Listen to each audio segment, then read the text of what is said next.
All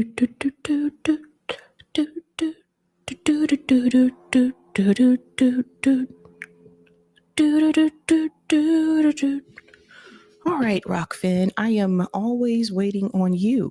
Okay, here we go. Thank you.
I'm your host, sabrinasalvati.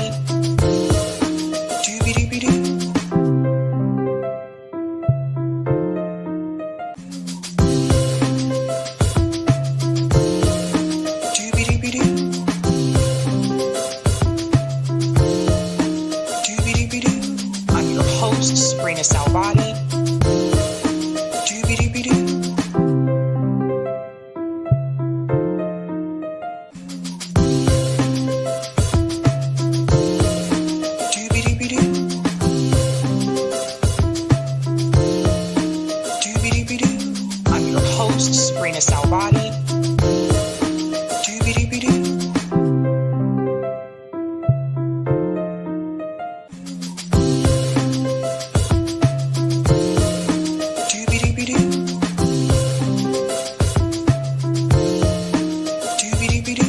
I'm your host, sabrinasalvati.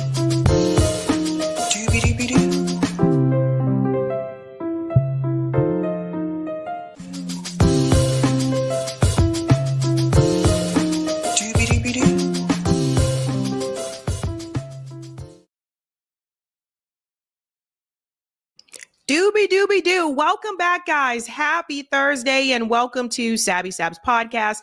I'm your host, Sabrina Salvati. If you're new, I want to let you know that Sabs podcast is a part of Revolutionary Blackout Network. You can catch me there on Thursdays for the Sabby and JB show and the roundtable, which happened today. And you can catch me here on Tuesday, Thursday, Friday, and every other Sunday. What is going on, fam? Shout out to everyone watching on YouTube, Rockfin, Twitter, and Rumble. And we are back up in this piece, guys. We have so much to get into tonight. We will do call-in tonight after the show, so make sure you stay tuned for that. We have special guests that are coming on to talk about one of these stories. I want to go ahead and show you what we are discussing tonight, ladies and gentlemen. It is going to be an interesting Thursday, as you can see from the thumbnail here tonight. We are discussing Aaron Mate checks Rabbi Shmuley. Oh my God, what an interesting conversation there. And finally, someone told him to his face what I think needed to be said. We're also going to discuss Michelle Obama has an announcement. Oh dear God, what could that be? And could it be possible that Garland Nixon's prediction last time when he was here was correct? We're also going to discuss, if you can't believe it or not, Rahm Emanuel is considering running for president for 2028. And of course, Kit from Hardlands Media and Jamal Green, fellow Chicagoans, will be here with us to discuss that and all the issues with Rahm Emanuel. Jesus Christ, it's bad. We're also going to discuss Zelensky gives in. He is giving in, but what does that mean and what is to come of this Ukraine war? And last but not least, we're actually having a crazy story moment this week.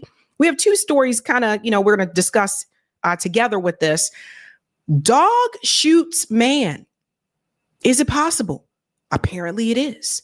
And I didn't know that was a thing. So that is one of the crazy stories that we're going to get into this week. I didn't think it was real at first, but it is. And shout out to the individual who sent me that story. I said, there's no way this is real. But yeah, and so I'm bringing it to you guys as well. So tonight's theme is It's Wild in These Streets. And you will see that with the stories that we are going to discuss. Without further ado, Kit is here. I think Jamal's running a little bit late, but let's go ahead and bring Kit in. What's going on, Kit? Cheers and salutations. Thank you so much for the invite. And I wish we were not going to be having this conversation, but apparently we are. For those of you who don't know, hello to Sabrina's audience. My name is Kit Cabell. I'm the host of Hard Lens Media, Chicago's #1 independent media network here in the city of Chicago. And apparently one of Chicago's problems, one of its cancers, looks like it might infest the entire political discourse of these United States. So where shall we begin, Sabby? It's your show. Lead the way. Yes, indeed. So if you guys have not heard, obviously the Democratic Party is trying to figure out how they are going to move in the future. And instead of moving towards the left or a populist agenda, they're actually tapping corrupt Rahm Emanuel. I want to go ahead and bring this up on the screen here. Politico was the first one I saw to announce it. It's crazy times. Rahm Emanuel is gearing up a run for president. This is Rahm Emanuel here, ladies and gentlemen. If you're not familiar with him, you're going to know a lot about him after we get through with this story. There is so much to discuss about him.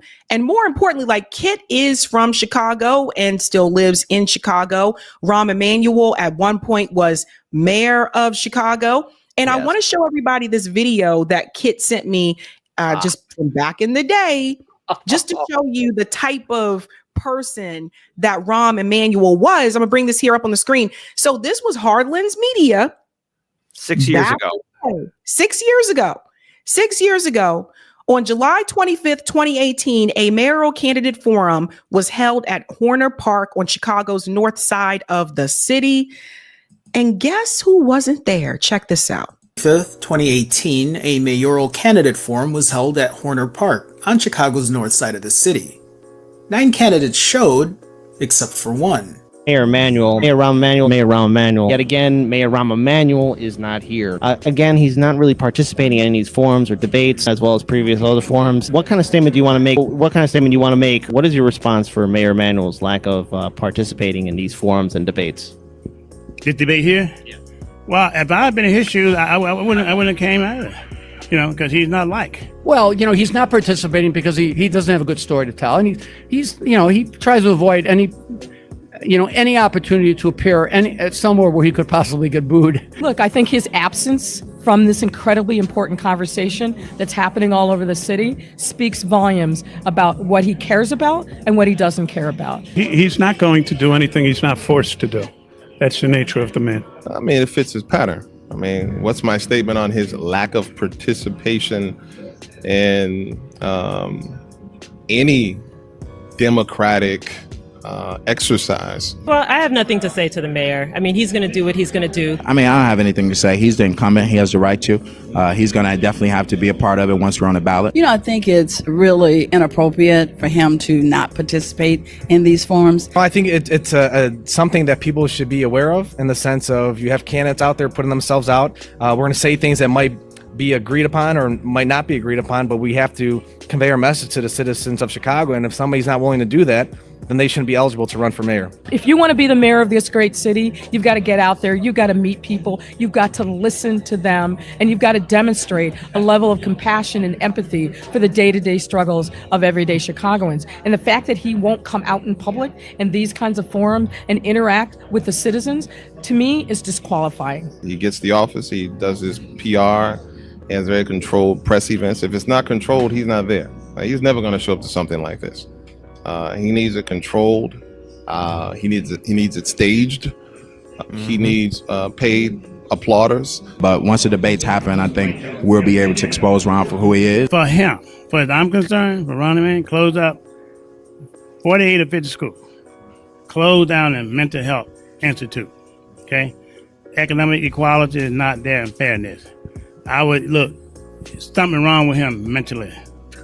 You gotta have something wrong with you, serious wrong with you mentally. I'm not for sure. I think he need to be in that. Okay, that was Kit there in 2018. So I want to let's dive in, Kit. All the issues with Rahm Emanuel, obviously not showing up to that mayor forum there. I showed you just how much he cared about the people. Go ahead, take it away, Kit. Well, there's a big significance to that video clip because when myself and my colleague Daniel's behind the camera, when we were covering this mayoral forum debate, this was the third one that Rahm Emanuel didn't show up to. But what's significant about it is that just a few days afterwards, that was the telltale sign that Rahm Emanuel was not going to be running again for this third election cycle. And this was huge for Chicago politics, for Chicago history, because Chicagoans, we've had nothing but a dynastic mayor, and that's Old Man Daley, and there's Daley Jr., both of which, father and son, add both their times together, 40 years of Daley influence over the city of Chicago, and Old Man Daley made that office what it is, and Rahm Emanuel was set to get reelected. But the problems with Rahm Emanuel were building up. He rode in on the good wave of the Barack Obama administration. He rode in the good wave of the hype of Obama and everything that he was promising. And in turn, what was the wonderful gift that Chicagoans got? Well, more of Democratic machine Chicago politics. Case in point, on the north and west side neighborhoods in Chicago, predominantly Latino and African-American communities, we saw 54 Chicago public schools getting shut down.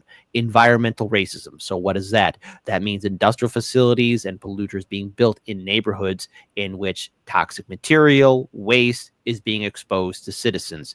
Then there's also the lead in Chicago's drinking water, which, as we all know from Flint, Michigan, they've been how long without fresh, clean drinking water? Well, Chicago's a major metropolitan city, and we have lead in our drinking water. And this was heavily exposed under Rahm Emanuel's administration. Police brutality and police corruption. I hope everyone remembers the black sites. What are the black sites? Well, we're supposed alleged criminals. Again, guilt by association. Everything. If you have a hammer in your hand and everything looks like a nail, you're going to round out somebody. And in turn, these black sites were areas in which harsh interrogation tactics were used. And I'm being polite here with these words here. I don't mean to censor myself, but I don't want anything to hit Sabby's channel here on YouTube because we got to tiptoe around eggshells. But I'm pretty sure with the words I said, everyone understands what I'm talking about. Let's talk about political corruption. Let's talk about vice. Let's talk about money being used and people being bribed off. Let's also talk about gentrification. What is that? Well, that's where, in simple terms, where the wrong people are pushed out and the right people are pushed in, and property values are raised up, in which generational families and generational wealth is thanosed out of existence. And that also means, in turn, that what makes Chicago great, it's not the tourist attractions, it's the beating heart of families and people who have made this city their home. We also have to deal with the horrific situation of Rahm Emanuel cementing his rule and potential third term, and that would mean a continuous administration of these policies.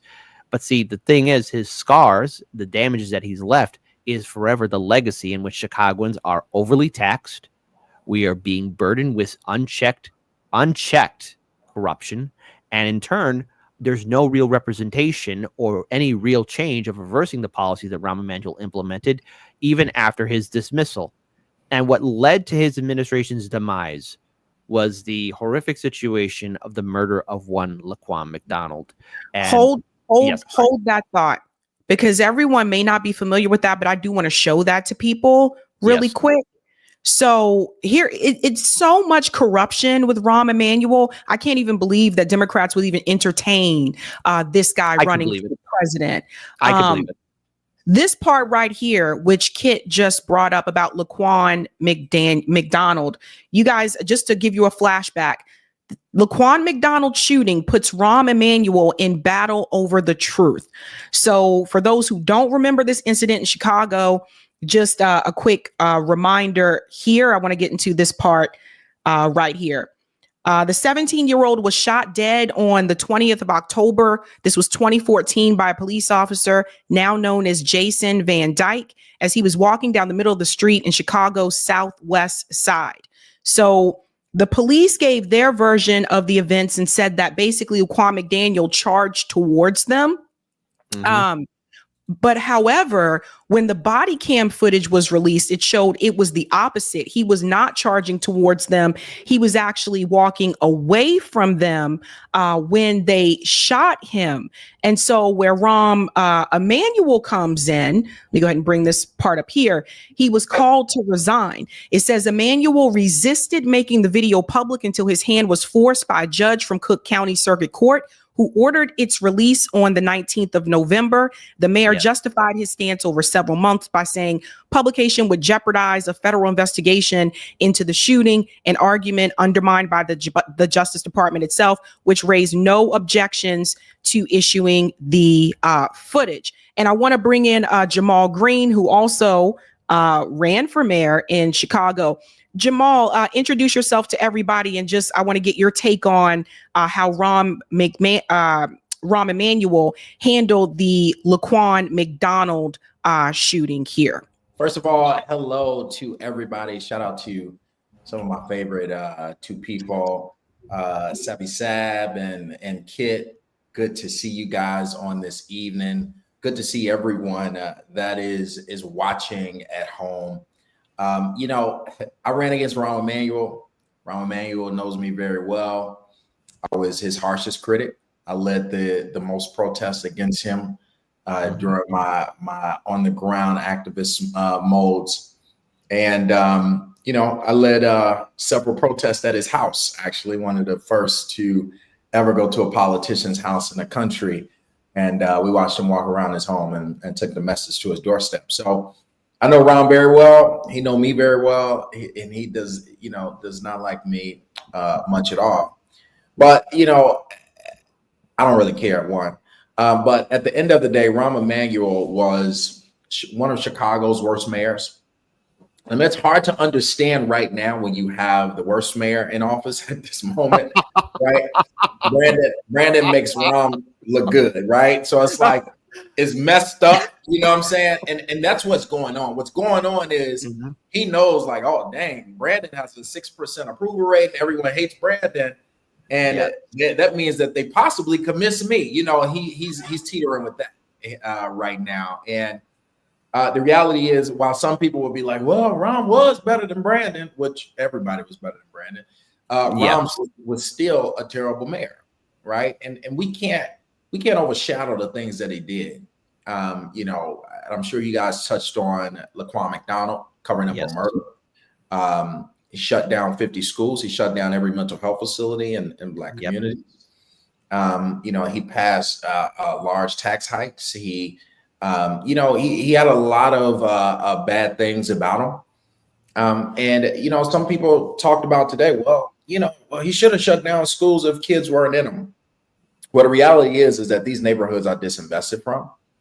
And what he did was he took the kids that were in these schools and he sent them to rival territories, which caused a lot of violence.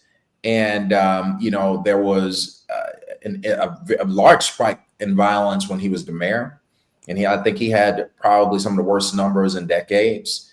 And it was due to some of his atrocious decisions. The reality is in these neighborhoods, we got to build and invest in them, right? And what's happening is that when you're not investing in these neighborhoods, well, if people get an opportunity to leave, whether go to the suburbs or whether to leave out of town, then they leave, right? And so when they leave, they're taking their families with them. And so those kids are leaving those schools in the neighborhood. And if you are not investing in the neighborhood to repopulate the neighborhoods, then of course the attendance levels will decrease, right? Because you have a disinvested neighborhood that people are not going to want to move in, right? Why do I want to go move into a neighborhood that doesn't have a grocery store?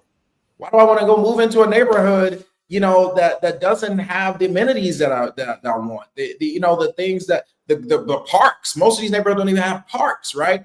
And so, of course, you have a disinvested neighborhood where people don't want to move into. So the people that are in those neighborhoods, when they leave, of course, there's going to be a decrease in attendance at these schools, which is why he was, able to make the decision that he did. So we have to understand the type of mayor that he was. He was not an investor into the neighborhoods.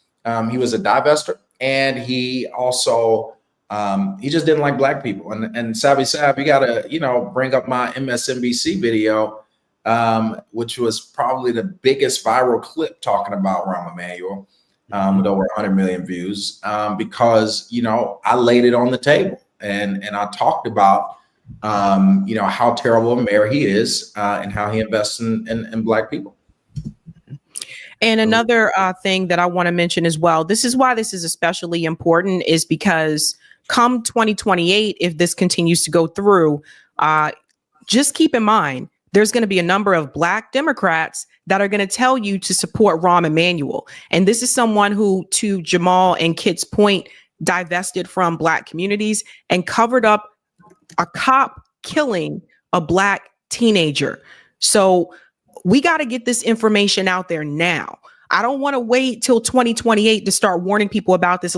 Some people still may not be aware of Rahm Emanuel, but another thing here, even David Sirota said Rahm Emanuel was a NAFTA architect, cheerleader of the Iraq War. This is another thing, foreign policy, horrible with Rahm Emanuel, a proponent of Wall Street deregulation that created the financial crisis, and mayor whose administration covered up the murder of a teenager.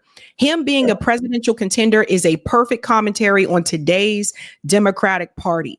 So that right there tells you something, folks. But let me, and I sent you guys a clip. I mean, let me say this too about Rahm, because this is what's actually happening. Rahm Emanuel is not going to run for president, right?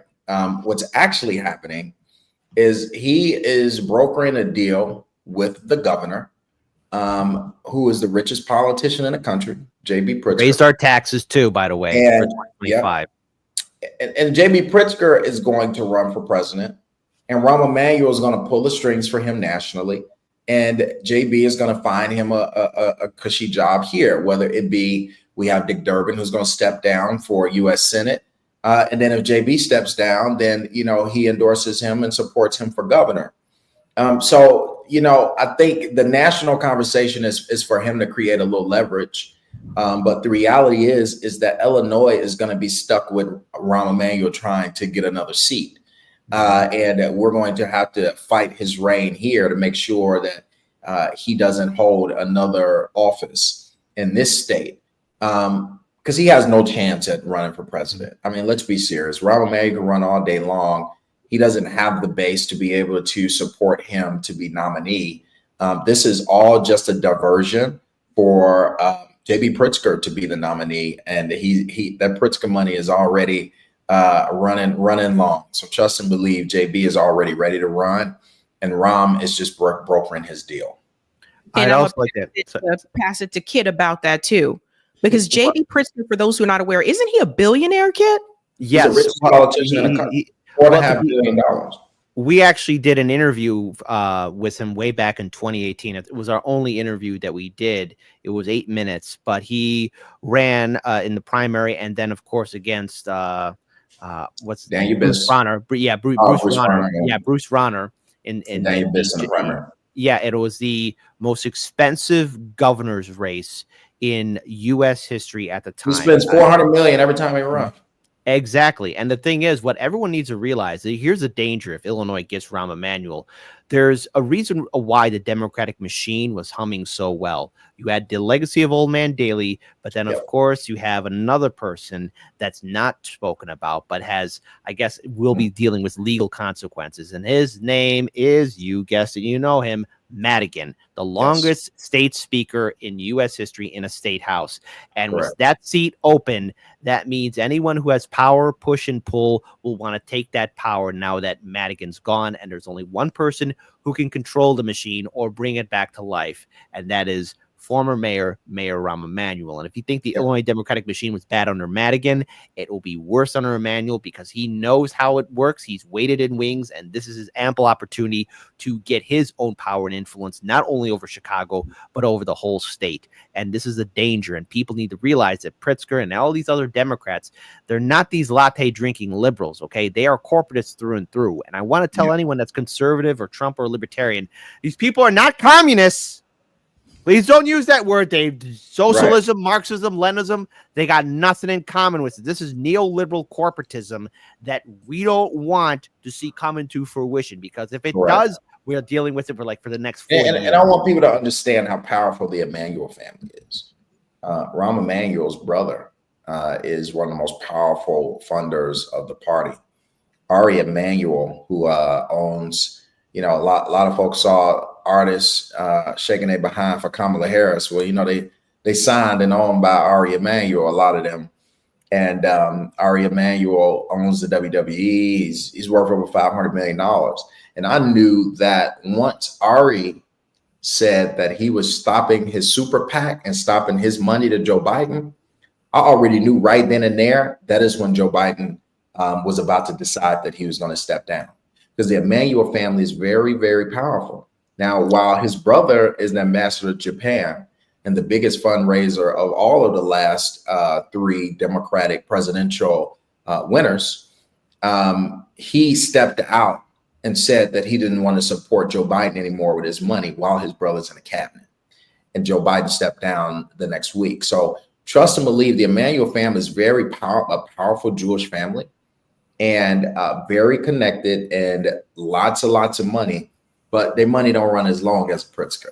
So while he can think about president, the Pritzker money runs long, because not only JB is worth billions, his brothers, sisters, and cousins, and all of them are worth billions. Yep. Everybody just remember this for when the Democrats try to make the case for Rahm or JB, because as much as they're saying billionaires are a problem because Trump's in office, and of course of Elon, and that is a problem, but they have no problem with their own billionaires. And this is what I was pointing out to people. I have that clip of Jamal here. Everyone check this out. It says activist Jamal Green throws down on Rahm Emanuel. This is that Chris Hayes? Yeah. Chris Hayes. Yeah. Wow. Holy cow. Chris Hayes from MSNBC. Check this out, guys. How do you feel about whether or not this department in this moment can be trusted? So first of all, if you want to talk about the trust with the police and black people, there's never been trust. All right. So that's number one. Number two is that if you look at the numbers, 75% of murders go unsolved. So obviously they're not doing their job, and they haven't been doing their job in years. But hopefully Superintendent Eddie Johnson can do something about the police culture. But if we're talking about violence, police isn't the answer. You could put 100,000 police officers on the street that will not reduce violence in the city of Chicago, because police are only there to react. They're only there to react. You have to put money into prevention. And right now, nobody has really said it, but his name is Rahm Emanuel. And this mayor that we have in the city of Chicago does not care about black people. And I'm going to put that on the record. When you can invest $100 million into DePaul basketball arena when they can practice at the United Center for free, and $16.4 million into Uptown to build upscale apartments, when you can build these new bus stops we got now downtown, but walk in our neighborhoods and not a million is coming. When we walking past boarded up schools, boarded up houses, they knock it down with red X's with no plan to redevelop, mental health facilities shut down, the unemployment rate is the highest in Chicago than it is around the country. When you want to talk about violence, you got to talk about the economics, not police. Well, Jamal, great job there.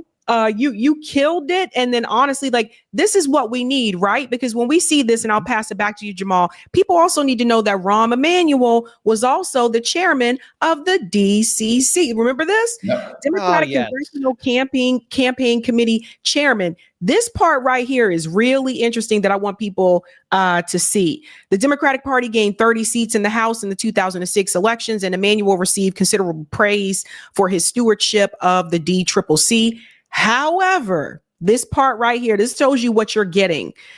Emanuel also faced criticism for his failure to support some progressive candidates, as Howard Dean advocated. Emanuel had aggressively recruited right-leaning candidates, frequently military veterans, including former Republicans, So that tells you where Rahm Emanuel is aligned. And people really need to see this. This guy has done some of everything, right? Like he worked under Obama. He was mayor. He was, chairman of the DCCC. Like he was ambassador to Japan. Like he's had multiple different positions, and he has not been good for working class people. And I pass it to you, Jamal. Never have. And Obama is complicit in Rahm Emanuel. And I want to make that clear.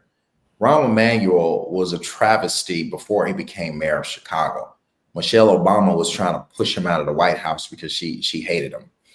And Obama supported him for mayor, not just once, but even as he shut down 50 schools and violence was on a high and he barely could win his second term because he had lower approval ratings. Here was Obama coming to town again to support him and help him win a second term. Rahm Emanuel didn't even live in Chicago. He had a residency mishap when he ran for mayor because he hasn't been living in Chicago for years. And they changed the residency laws and allowed him to run for mayor of Chicago because President Obama was the president. So he had a residency hearing, lots of objections, and they passed him through so that he can become mayor of Chicago. So understand that Obama is complicit in a lot of what happened with Rahm Emanuel. And he has yet to speak out and say anything about his tenure. I mean, even with covering up a murder. And, so Obama is super complicit. There's a little bit more too, because there's the infamous Obama library too that helped divide Inglewood. I mean, we're talking about communities that have been divided. And what your audience needs to understand, Sabby, and this is something that Jamal Green will agree and elaborate maybe a little bit more on. Chicago isn't just segregated. We are a hyper segregated city, enough to make even Jim Crow blush and say you've gone too far, because that's how bad and deep rooted and heavily divided the city is. And it's done so by design, by the Democratic establishment. And I want to also let everyone know here, because everyone's going to say, well, how come Chicago city government, they're all Democrats, everyone's voting for it? No, voter turnout is at an all-time low. People, it's been beaten out of the average Chicagoan. Those that vote are either those who think they have the audacity of having change, or either that party loyalists. What we have here is a system of perfected feudalism in which a seat can be granted and inherited by a friend or family member. And the thing is, you don't have to run as a Democrat. You technically run as an independent, and then you put the D around your neck, and then you become a Democrat. That's how it's done. So Chicago's not this Democrat utopia. It's a corporatist machine done so by design. And remember, I think we still have some money with the TIF funds, but how this mayor and then Lightfoot and then in turn Brandon Johnson, how they've handled the TIF funds, Chicago's financial future is in jeopardy. And the thing is, Lightfoot, of course. But with Rahm, his legacy is that Lightfoot and Brandon Johnson never had a chance from the start, and those two were terrible mayors to begin with as well. But the fact that this legacy is still happening with the unchecked corruption, it's because of the previous boss being first name Rahm, last name Emanuel. Correct. Rahm was one of our most corrupt mayors, of all time, for sure. And what happened was he was running around, helping the Democrats for all these years, that he wanted his own power. Rahm has a huge ego. You cannot get him out of the spotlight. He wants to be talked about. His wife hates it. His wife hates politics. And that's why, he resigned last time. Part of the reason, because he knew he was going to lose though, as well. But Rahm has a huge ego. And that's why he's doing this right now. I mean, just coming off the ambassador to Japan, now he's running around Chicago all of a sudden. We haven't seen him in years. Now all of a sudden he's making phone calls and showing up at events, because he wants to try to see what's his next job, because he can't sit down, and he has to put his corrupt hand on something else. Yeah, I would say I went to Chicago once. I was there for 3 days, not long enough, but I noticed the hyper segregation. And this is someone who, listen, I live right outside of Boston. I've lived in Boston. I've lived in Cambridge. I've lived in Somerville, different neighborhoods within the area. Yeah, Boston has, is pretty segregated compared to other places that I've lived. But over the years, that has changed. Like, it has improved and become more integrated in those neighborhoods. But when I went to Chicago, this was back in 2013, I was shocked at just how hyper segregated it was. I mean, I got on the L and we went to Wrigley and I saw one You group see of everybody people. change. Yep. Yep, And of course. and then we went south and all of a sudden I was like, what What is happened? happening? Yes. Exactly. You stop at Chinatown, all the Asians leave. Go to the next, next stop. Just like that. There is no integration in Chicago.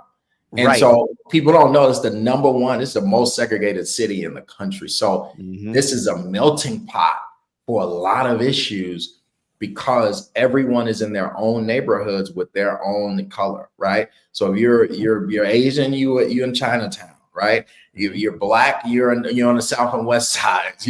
You're white, you're majority on the north side. Or, yep.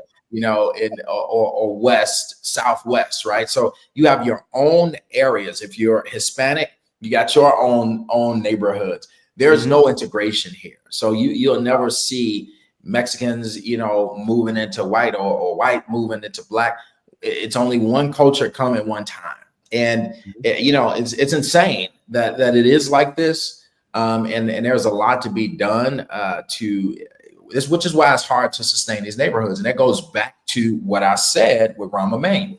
If you divest from black neighborhoods, the other cultures don't want to come into black neighborhoods, right? Because they look at it as a black neighborhood, or they look at it as, oh, well, the crime rate is high because it's a black neighborhood, or there's not any housing, right? Because these houses are not being developed in these neighborhoods.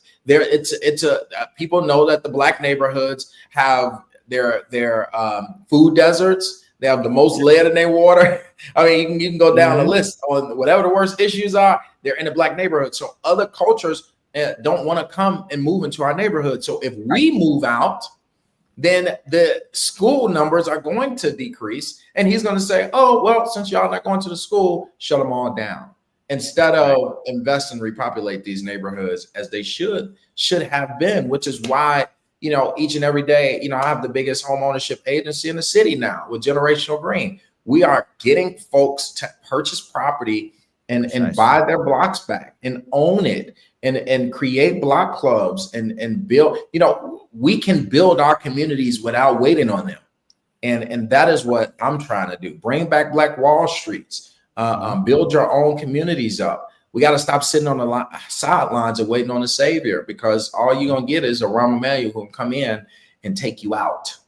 And the thing is, we need more voices like, Hardlands Media or Jamal Green or everybody else speaking out, because the problem in Chicago too, and this is another thing, is that there was, or at least the remnants of the media machine, because the media here in Chicago, it has its own biases and perspectives, and there's people doing some good work here and there, but there's also the decline of the media. And, this past year, I've had some interesting conversations with people who do work in some of the media outlets here in Chicago. And there is, very similar to what we're seeing at CNN and MSNBC, a major cut that's happening here. And I only can imagine just how the 2027 election cycle is going to be covered and what influence Rahm will play in regards to who's going to be running, because the last two times it was a who's of who is going to be running for Chicago mayor.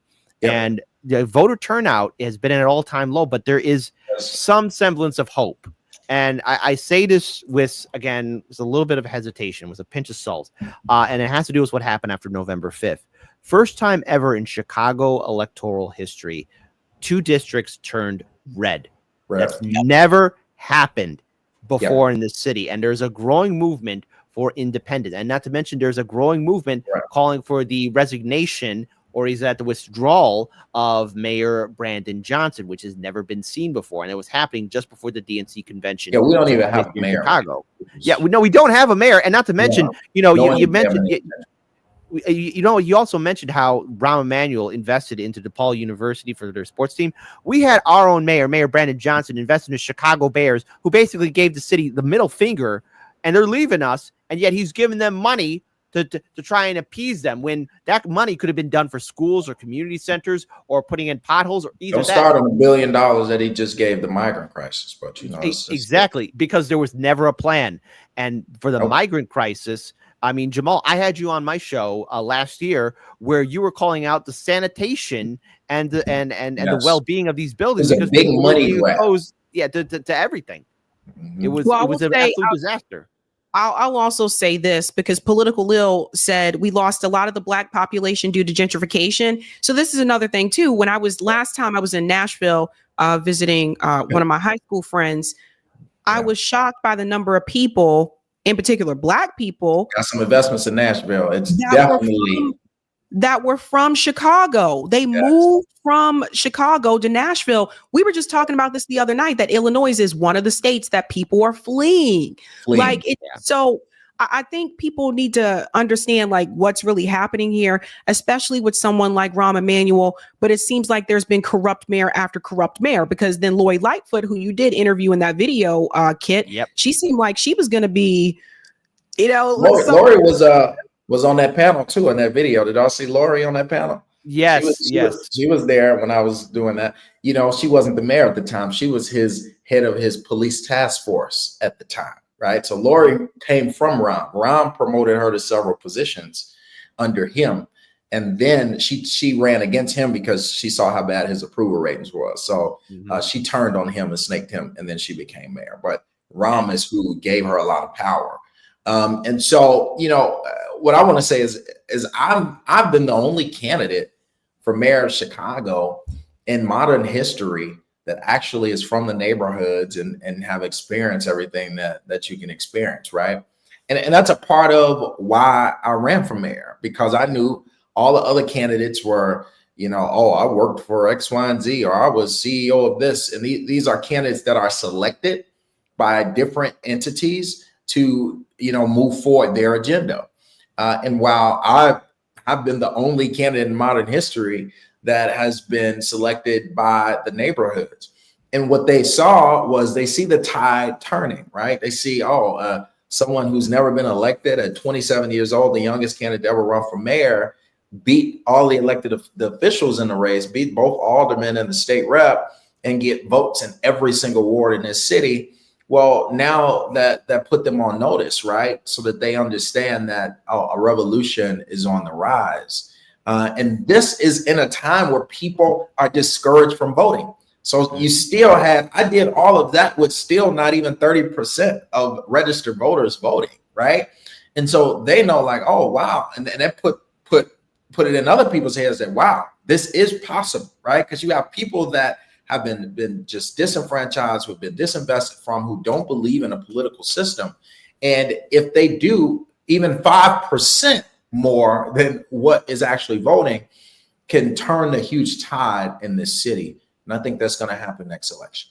And the Democrats don't even really have that much of a base here, because when you look at when they hold events, they don't have a lot of young people showing up. I mean, young people are not invested in the Democratic machine. And I think it's been passed down generational. Here's the one thing across this city, while it is hyper segregated, the one thing a lot of family members do talk about is the Democrat machine, how corrupt it is. And there's a universal agreement amongst everyone in Chicago that what is in City Hall and what is representing the people doesn't work. So for everyone who says that, people have given up on Chicago. No, we haven't given up on Chicago. We gave up on our electoral leaders. That's who we've given up on. But there are a lot of Chicagoans that want to make this city great. And the thing is, when you look at this city council, did you know that if you're a homeowner in Chicago, you have to pay for the removal of the lead pipes that are connecting into your household? The city doesn't do it. You have to pay. You have to pay the money. And this was mandated by the city decades ago to not change the pipes. And so now the city didn't change these lead pipes. Now we have the most lead pipes in the country. Most of them are in, of course, where our neighborhoods, Black neighborhoods. And now they're saying that you have to pay for it. Okay, well, who got $15,000-$20,000 to pay for lead service lines, right? Especially on top of the taxes continuously increasing and everything else. The cost of living, if you look up, we have some of the worst, state and local taxes combined than any state in this country. The highest cost of living, one of the highest costs of living of the 50 states. I've seen reports that say we're the worst, and we have the lowest quality of life here, right? Our quality of life in Chicago is terrible because you have poor leadership. And the best quality of life that you can get in Chicago is because people make it what it is in their own neighborhoods, right? And if you can get into a decent neighborhood that has some culture, that's made by the people, you can get a decent quality of life. But outside of that, the vast majority of the city doesn't have one because we have terrible leadership. And so it's discussing what's happening in this state. This is a Democratic ran state where, you don't see Republicans at all because it has been controlled that way for over 51 years with the last speaker, Mike Madigan. And it's time for some rogue candidates to step forward and change what's going on in our state. That's right. Well, I'll tell you guys again, if you guys do not know, if you joined later, Rahm Emanuel is gearing up for a run for president. He was mayor of Chicago, among other things. A horrible choice. I have already seen some Democrats, some progressive Democrats on social media that said if this happens, they are absolutely done with the Democratic Party. He's not going to run for president. He's just, he just wants to be talked about. But he again, is using this as leverage. Rahm Emanuel and J.B. Pritzker are close friends, and their Jewish families are very close. And so, at the end of the day, J.B. Pritzker is running for president, that we do know. And at the end of the day, y'all gonna have to help Illinois save us from Rahm Emanuel, because at some point this year, you're gonna see a sharp pivot, and you're gonna see Rahm Emanuel trying to run for public office right here in this state. Hopefully, JB, when Dick Durbin steps down, hopefully they don't broker a deal to appoint Rahm Emanuel as U.S. Senator and make it to where he's appointed rather than him run for it, even though he'll still run, but he'll be appointed as U.S. Senator. Trust me, it's a lot of crazy things that's going to happen in Illinois, from the governor's race to the Senate race, and we got to be paying attention over the next. And we need help. And the thing is, it's going to be 2026 when that election cycle happens. We're going to be talking about Jamal. I'm pretty sure I'm going to be inviting you on my show to talk about this as well. But everyone, let's drill this in your head. What's wrong with Rahm Emanuel? Unchecked political corruption, gentrification in neighborhoods, the black sites where, again, harsh interrogations were being used. You have, again, environmental racism. You have political corruption, the cover-up of the murder of Laquan McDonald, and so much more. They're shutting down and half the mental health facilities, too. And of course, we also want to add, if for the foreign policy perspective, again, he supported the Iraq war. So everyone remember that. Every bad war we had. Right. When you think about 2008 housing crisis, he was a part of that. So don't forget about those things. Guys, thank you so much for coming on to talk about this. Before you go, can you tell everybody where to follow you? Kit. Absolutely. Well, as you can see, I'm the host of Hard Lens Media. We're live Monday through Friday, 9 a.m. Central, YouTube, Rumble, X, and Kick. We have a Patreon page as well. Please consider supporting us and stand up against the YouTube censorship and shadow banning. We appreciate all the support we can get. We have a lot of guests. I've had Sabrina and Jamal Green on my show, respectively, and we're just going to keep on pushing forward. We also have a TV show on Can TV, Channel 21. So we're not stopping. We're not backing down. We're also on Facebook, Instagram as well. So whatever support you can do, just follow us on social media. We'd be grateful for it. And on tomorrow's show, Friday, I'm having Rome from RBN as a special guest. So tune in for tomorrow, Friday, 9 a.m. YouTube, Kick, X, and Rumble. Awesome. Jamal, where can people find you? Well, it's not hard to find me. Find me everywhere on social media at Jamal Green. And again, just want to thank both of you for getting the message out. Right here in Chicago, the media is bought and owned by the Democratic Party, right? And so that, again, when they select candidates, they use the media to create the perception of the candidate that should be chosen. And so we need more independent journalists and folks who are going to tell it like it is and be honest about what's going on. So just want to say thank you to you both. And folks, do your research and look at what's going on politically. I don't think the Democrats are ready in the next couple of years. I think that they're going to have a hard time winning again in this next 4-year cycle. But they better have their stuff together. Right now, I will not see a Democratic candidate that is even to anything to be excited about. And that is unfortunate, because right now we should at least have somebody that we say, no, this needs to be the Democratic nominee, and we don't. So that means they got to get their policy and their agenda together and pick a good candidate. but it ain't gonna be All wrong. right. All right. Thank you both so much. Thank you. Thank you. Appreciate you. All right, guys, you heard it here, folks. Say no to Rahm. Just say no to Rahm Emanuel. It's a hot mess. Hot mess. I can't even believe this is a thing, but here we are. So, folks, we have a great show for you tonight. We will do call in tonight after the show, so make sure you stay tuned for that. The theme tonight is It's Wild in These Streets. And I think you can see that from the first story about Rahm Emanuel running for president. Really quick, I do want to make sure I give a shout out to everyone who is a Sabby patron. Thank you guys so much for your support. I appreciate you, fam, holding down the fort around me. Shout out to everyone who is a Sabby patron. If you're interested, I have 5 categories for you. Ultimates, Sabinators. There's also Sabsters. They're pretty cool too. I don't know if you heard about those guys. Don't forget about the Sabbies, because they're doing the same damn thing, hanging out with the peeps. And of course, we also have members.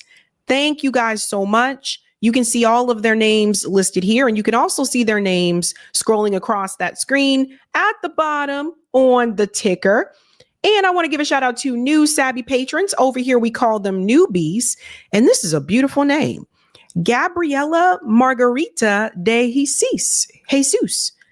Gabriela Margarita de Jesus. Thank you so much and welcome, Gabriela. Could you imagine having like if you were in class with Gabriela like back in the day and the teacher is doing a roll call and they say, Gabriela Margarita de Jesus here. And then you're after Gabriela and the teacher's like, Chad. Beautiful name, beautiful name. Let's go to some of the comments here in the chat. Thank you, ladies and gentlemen. Kimi says, huge shout out to our girl Sabby. She's looking like $1 million, hitting that gym. JB shouted her out earlier on it. Oh, thank you. Thank you so much. Cloudness. Well, good evening, Sabby Sabs. It's FN 90 here. Jesus Christ. So winters are over for us in the ATX, and the SXSW is almost done. Oh, South by Southwest. Can't wait to hear what's poppin', baby girl. Salute to you, fam. B1, Eric T. Red, and chat. Thank you. Soul says, Sabby theme song reminds me of the Peanuts gang Snoopy. do, do, do, do, do, do, do, do, do, do, do, do. Thank you, Mark. I watch you both all the time. And Moat says, Lightfoot showed how much she cares about the constituent, didn't she? Yeah, she was something. Jean says, Rahm, Mr. Organ Harvester, Chicago violence spiked under him. Lewis says, that's why I would not vote for another Democrat in Illinois. Thank you, Jay. Rahm's also responsible for the blue light specials, privatizing parking meters, and corner speeding cameras. Thank you, Courtney. Shout out to Kit, one of my favorite podcasters in the morning. Shout out to homie Jamal. Thank you, Roger. What process to run Chicago CBI to uncorrupt system? I don't think Chicago has. I think Kit and I talked about this before. I don't know. I have to double check, but I'm not sure if Chicago has that. Thank you, Courtney. By the way, Rahm helped shut down black school bus companies here in Chicago when he closed up schools. I know because I was a bus driver at the time. So you see, just all around, not a good dude. Thank you, Rose. I came in later. What do you mean Boston is segregated? Yeah, so when I moved to Boston in 2011, Boston was very, very segregated. It's not as much as it was before. And keep in mind, I've lived in other places, so just keep that in mind, but not as much as it was before. It has changed in that retrospect somewhat. But when I moved here, it was very segregated, but still not as segregated as Chicago. And that's what I mean. When I say when I went to Chicago, I was like, holy smokes, you know what I mean? Because it's hyper segregation in Chicago. And you do see it. If you ever go there to visit, you'll see it as well. Okay. Let's get that comment on Rumble. Thank you, Goo. Hey, Sabs, did you know regarding former corrupt LVPD Maui PD chief that involved LV shooting and Lahaina fires has been indicated as part of Diddy crimes, giving him the victims? I did not know that. I have to actually brush up on that case. Thank you for this one as well. Wonder if he was chief back in September 1996 and covered up the Tupac murder, making it a cold case for almost 30 plus years. I will have to look into that. Thank you, Dave. Good to see hi journalist Kit Cabello and Sabby Sab show. We don't agree on some things, but I always had huge respect for his champion level journalistic skills. Kit's a really good public speaker and story creator. I agree. He is. Hey. So much to discuss, ladies and gentlemen. Let's go ahead and get into the next story. If you haven't had a chance to do so, go ahead and smash that like. If you're new, don't forget to like, sub, and share, just like a Care Bear. And we're moving on to our next story. It appears that something has changed with the war in Ukraine. I kid you not. Now, it seems like Zelensky wants to agree to a 30-day ceasefire. Now, that was not the case when he came to DC and he had that visit with Donald Trump that really went viral. And Donald Trump told him, you don't have any cards, you're not thankful, etc. Well, after that conversation, Zelensky went to social media and he started saying thank you to all of these different leaders in different countries who have given money or weapons to Ukraine. So he really he really went all in there. And then apparently, I want to remind you, there was an apology letter, supposedly. Donald Trump is saying that Zelensky sent him. Just a reminder here. Earlier today, I received an important letter from President Zelensky of Ukraine. The letter reads, Ukraine is ready to come to the negotiating table as soon as possible to bring lasting peace closer. Nobody wants peace more than the Ukrainians, he said. My team and I stand ready to work under President Trump's strong leadership to get a peace that lasts. We do really value how much America has done to help Ukraine maintain its sovereignty and independence. Regarding the agreement on minerals and security, Ukraine is ready to sign it at any time that is convenient for you. I appreciate that he sent this letter, just got it a little while ago. Simultaneously, we've had serious discussions with Russia and have received strong signals that they are ready for peace. Wouldn't that be beautiful? Wouldn't that be beautiful?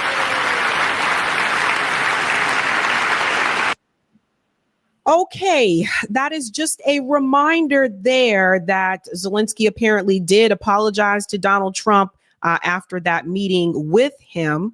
So it appears that Trump being very stern with him, I guess, did work for Ukraine. We are now headed towards, or hopefully headed towards, a 30-day ceasefire. But how does Russia feel about this? And wait till you see what I show you after this Ukraine clip, because I don't know. When I see these pictures and these videos of Vladimir Putin dressed a certain way, that does not seem like that is a good message that is coming from that end. But they have agreed, at least Ukraine has agreed to a 30-day ceasefire with Russia. Let's get into this. Marco Rubio, the Secretary of State, has just said that Ukraine has agreed to an immediate interim 30-day ceasefire. Let's play that. Today, we made an offer that the Ukrainians have accepted, which is to enter into a ceasefire and into immediate negotiations to end this conflict in a way that's enduring and sustainable and accounts for their interests, their security, their ability to prosper as a nation. I want to personally we both want to thank the Kingdom of Saudi Arabia, His Majesty, for hosting us, for making this possible. They've been instrumental in this process, and we're very grateful to them for hosting us here today. And hopefully we'll take this offer now to the Russians. And we hope that they'll say yes, to peace. The ball's now in their court. And but again, the timing of this is very important, Vaughn. As you know, we've been reporting that this was the last day, Ukraine's biggest day of military attacks, 337 drone strikes against Moscow.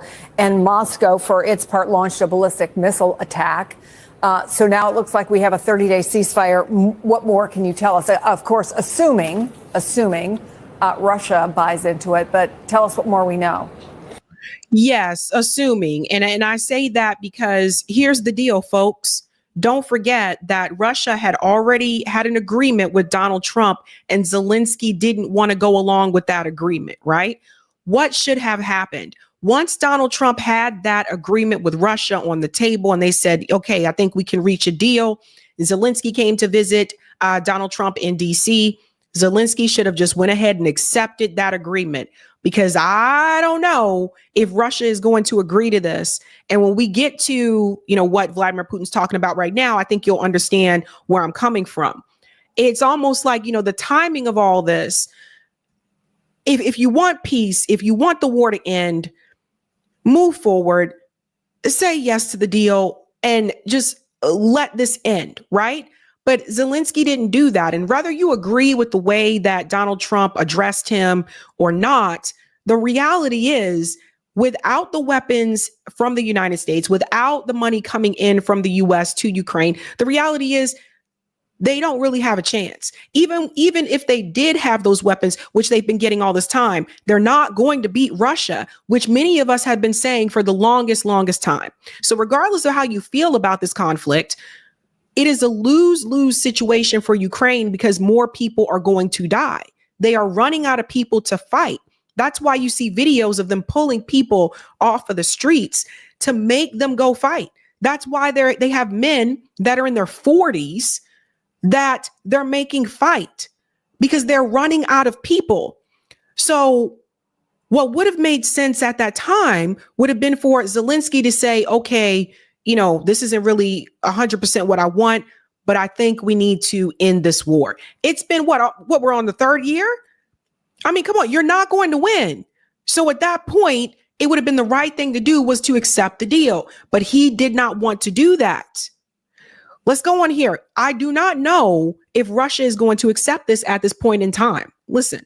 Right. This is a notable development. There are many parts of an ultimate peace agreement that have yet to be hashed out. And I think that's important. Mike Waltz and Secretary Rubio talking about the fact that, for instance, prisoner exchange, that has not been a part of the framework that is a part of this initial ceasefire agreement. Obviously, the ceding of land, Ukrainian land, but also land in Russia that Ukraine has taken over these last months, that is still left to be negotiated here. But this is a notable development. Number one, after more than a week of military aid from the U.S. being cut off and intelligence aid being cut off and communications being cut off between the White House and Ukrainian leaders, you are seeing in Saudi Arabia, the Secretary of State and the National Security Advisor sitting down with Ukrainian leaders and hashing out a ceasefire, a 30-day ceasefire agreement. Of course, now it is going to be incumbent upon the Russians to agree to such a deal. We have heard time and again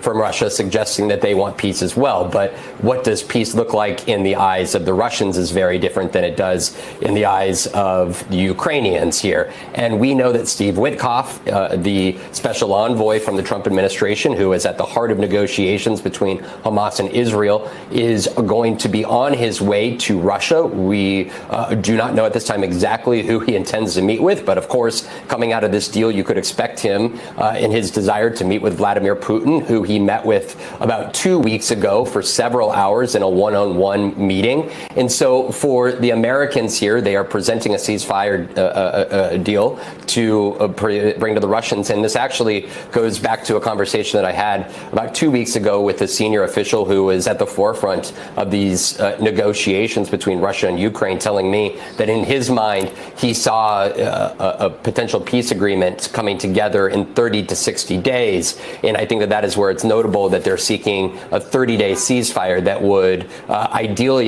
give each of these sides the ability to negotiate an actual peace plan and actual measured idea of what an actual long-term agreement would look like, which clearly we are still far ways away from here. But a ceasefire would be notable coming after a series of missile attacks here over the course of the last 72 hours that have particularly targeted Ukraine's energy grid system here in the dead of winter. These are notable developments here coming out of Saudi Arabia.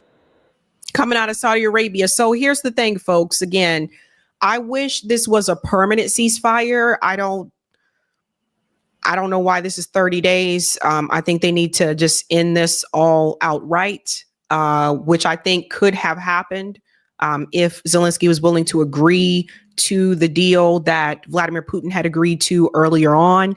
And then you would have a permanent ceasefire and not just 30 days, because 30 days, again, that's temporary. That's not, that means after these 30 days, you can go back to doing what you were doing.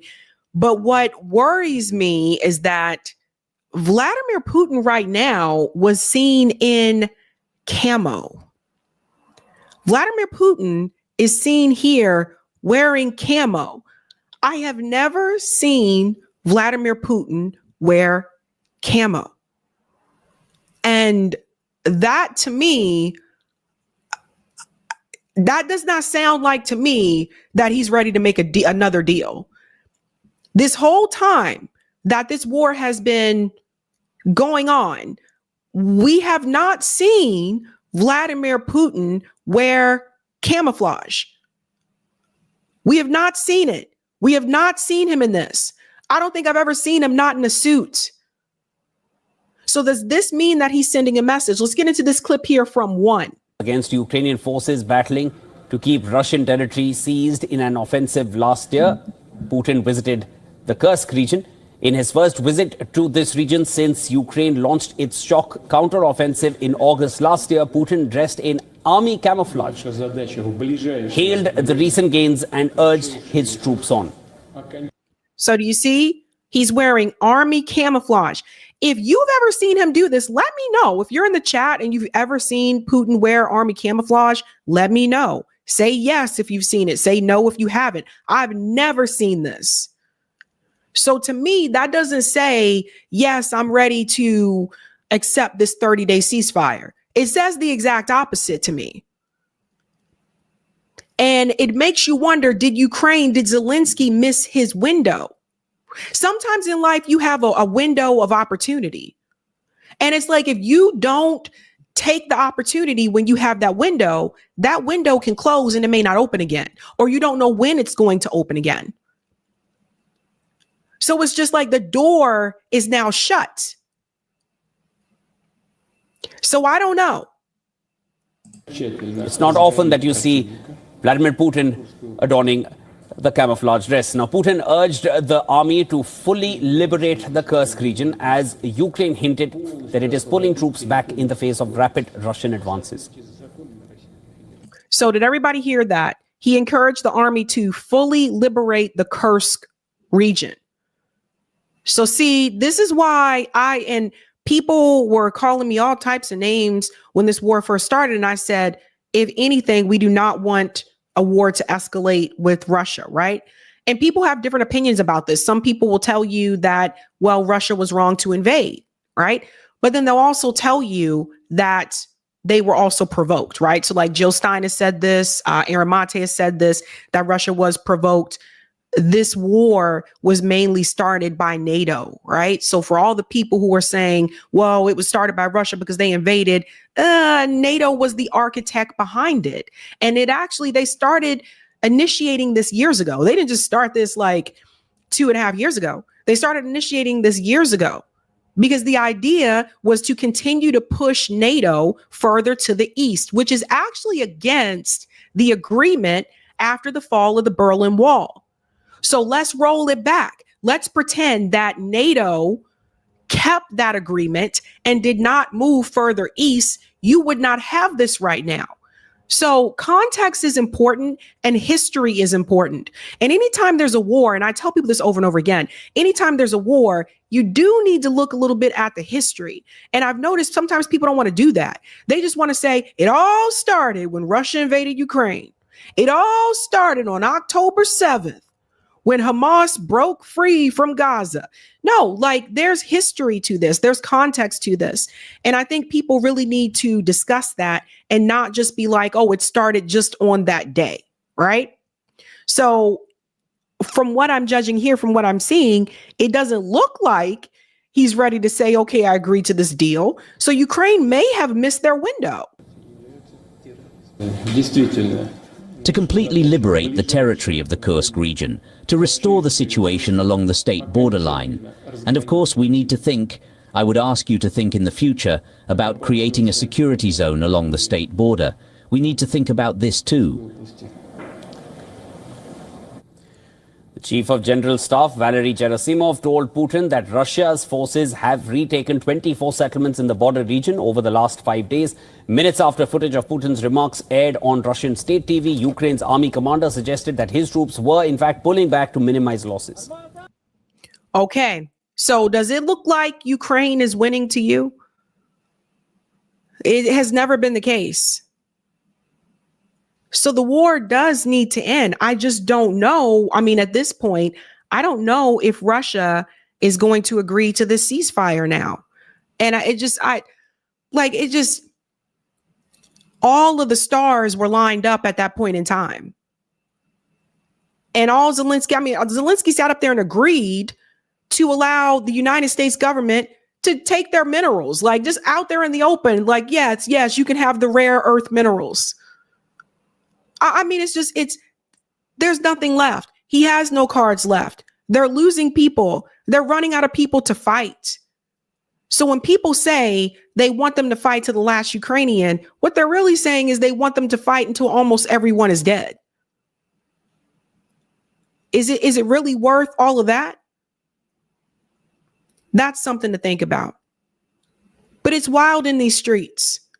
Because the moment I saw Putin in camo, I was like, oh, doesn't look like he's heading in that direction to accept this 30-day ceasefire. Doesn't look that way to me right now. Let's go to some of the comments here in the chat, ladies and gentlemen. Thank you, Marlon. He is definitely sending a message 10 toes in if Ukraine starts playing with the deal. The Adventures of Mr. Kid or Kid Mister says Putin can't even trust Trump at this point. Interesting.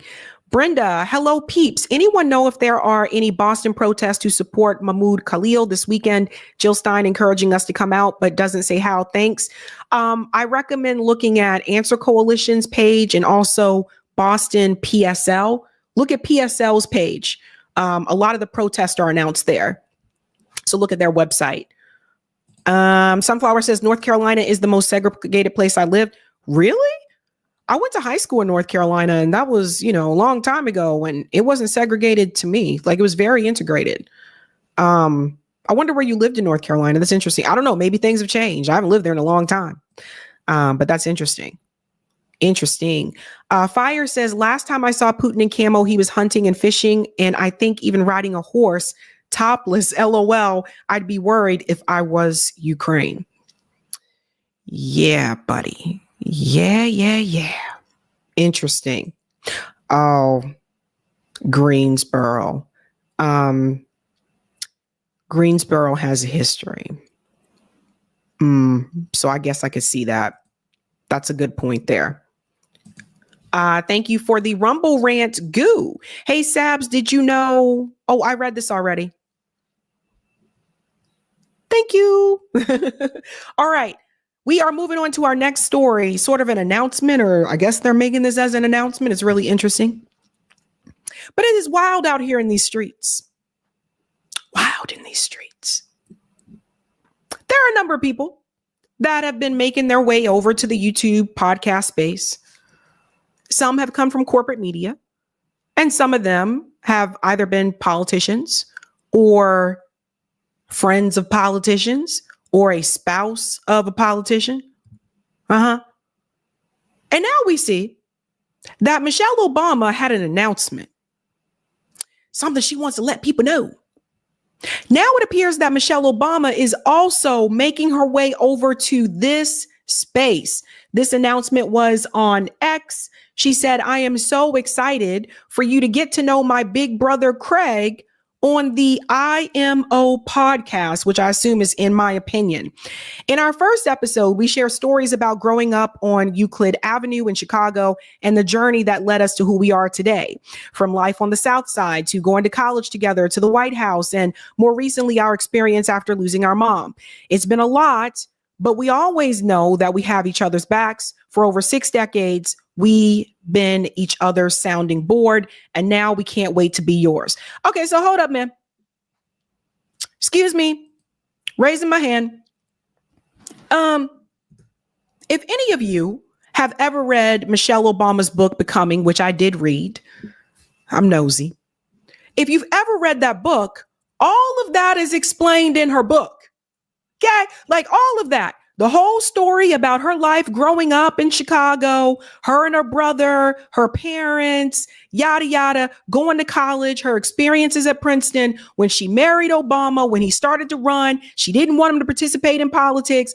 All of this has already been explained. Right? But now there seems to be some reason to let's put this onto a podcast, and not just any podcast, but on YouTube. So listen to this clip here. Listen to this. So this is her and her brother. Check this out. You know, it just, we started talking about this at the outset, why we're doing this show. You know, post White House and writing the books and doing book tours, you know, speaking at leadership conferences, things you do as a coach, you realize that what we have, even in our lack of resources, you know, in our household growing up, we had people who would share their opinions, give us advice. We had mentors, and we were used to mentoring and being mentored. And I realized that a lot of people don't have that. You know, they don't have a safe place to come sometimes, right, where they feel comfortable being vulnerable and asking hard questions. So I guess this podcast is supposed to be that safe space, right? Let me tell you, fam. Let me tell you what's going on here, okay? This is another attempt, right? Michelle Obama and her brother, and I'll show you the channel in just a second. But it's like, I'm going back to what Garland Nixon said last time he was on the show about people coming in to infiltrate the independent media space. Because let's be clear, it's not like Michelle Obama is just anybody. She's Barack Obama's wife. She was married to the president of the United States. She was very vocal after the 2016 election and said, I can't believe all these people stayed home. And I'm pretty sure she's probably feeling that way now that all those people stayed home in 2024, because we look at the numbers and the numbers do show you that more people came out in 2020 than in 2024. The numbers are showing that a lot of people stayed home, and a lot of people who came out to support Joe Biden did not come out to support Kamala Harris, the Democratic Party, this time around. So if it's just, I just want to start a podcast to talk about life experiences and just to have conversation, you could have done that at any time. What I question is the timing of it. It happens after the Democrats have lost the presidential election. So this podcast starts up in an attempt, I feel, to try to get people back to the Democratic Party and to come out and vote next time around. After the loss in 2024, but before the midterms. You see, there's a science to these things. And a lot of times timing is everything. And you always got to kind of look at this thing, like starting this after a loss, right? I think we all know what they're really trying to do. So because Michelle Obama is such a popular figure, the numbers ain't showing that, by the way, but because Michelle Obama is such a popular figure, people are telling her, oh, you should start a podcast and put it on YouTube and da-da-da, and you'll bring people over. That didn't work out too well for Don Lemon either. What we noticed is a lot of these people that were popular in the mainstream, once they came over to YouTube, it seems like that did not transfer over. Don Lemon was on CNN for years, primetime show. At one point, it was the most watched show on CNN. He had really good ratings at one point. He gets booted. He comes over to YouTube. He should be pulling larger numbers than what he's pulling. This is the point I'm getting across, right? Angela Rye also gets the boot. As popular as she is in Democratic circles, comes over to the YouTube space with iHeart Radio, also with Tiffany Cross and Andrew Gillum, and they have this podcast called Native Podcast. they should be receiving more views. So what it says to me is that people, for the most part, are not falling for it. It tells me that people are like, what are they trying to do here? Now, all of a sudden, they're trying to be cool. So we're now supposed to sit back and believe. They want us to believe that I'm just like you. I'm an everyday Joe Schmo.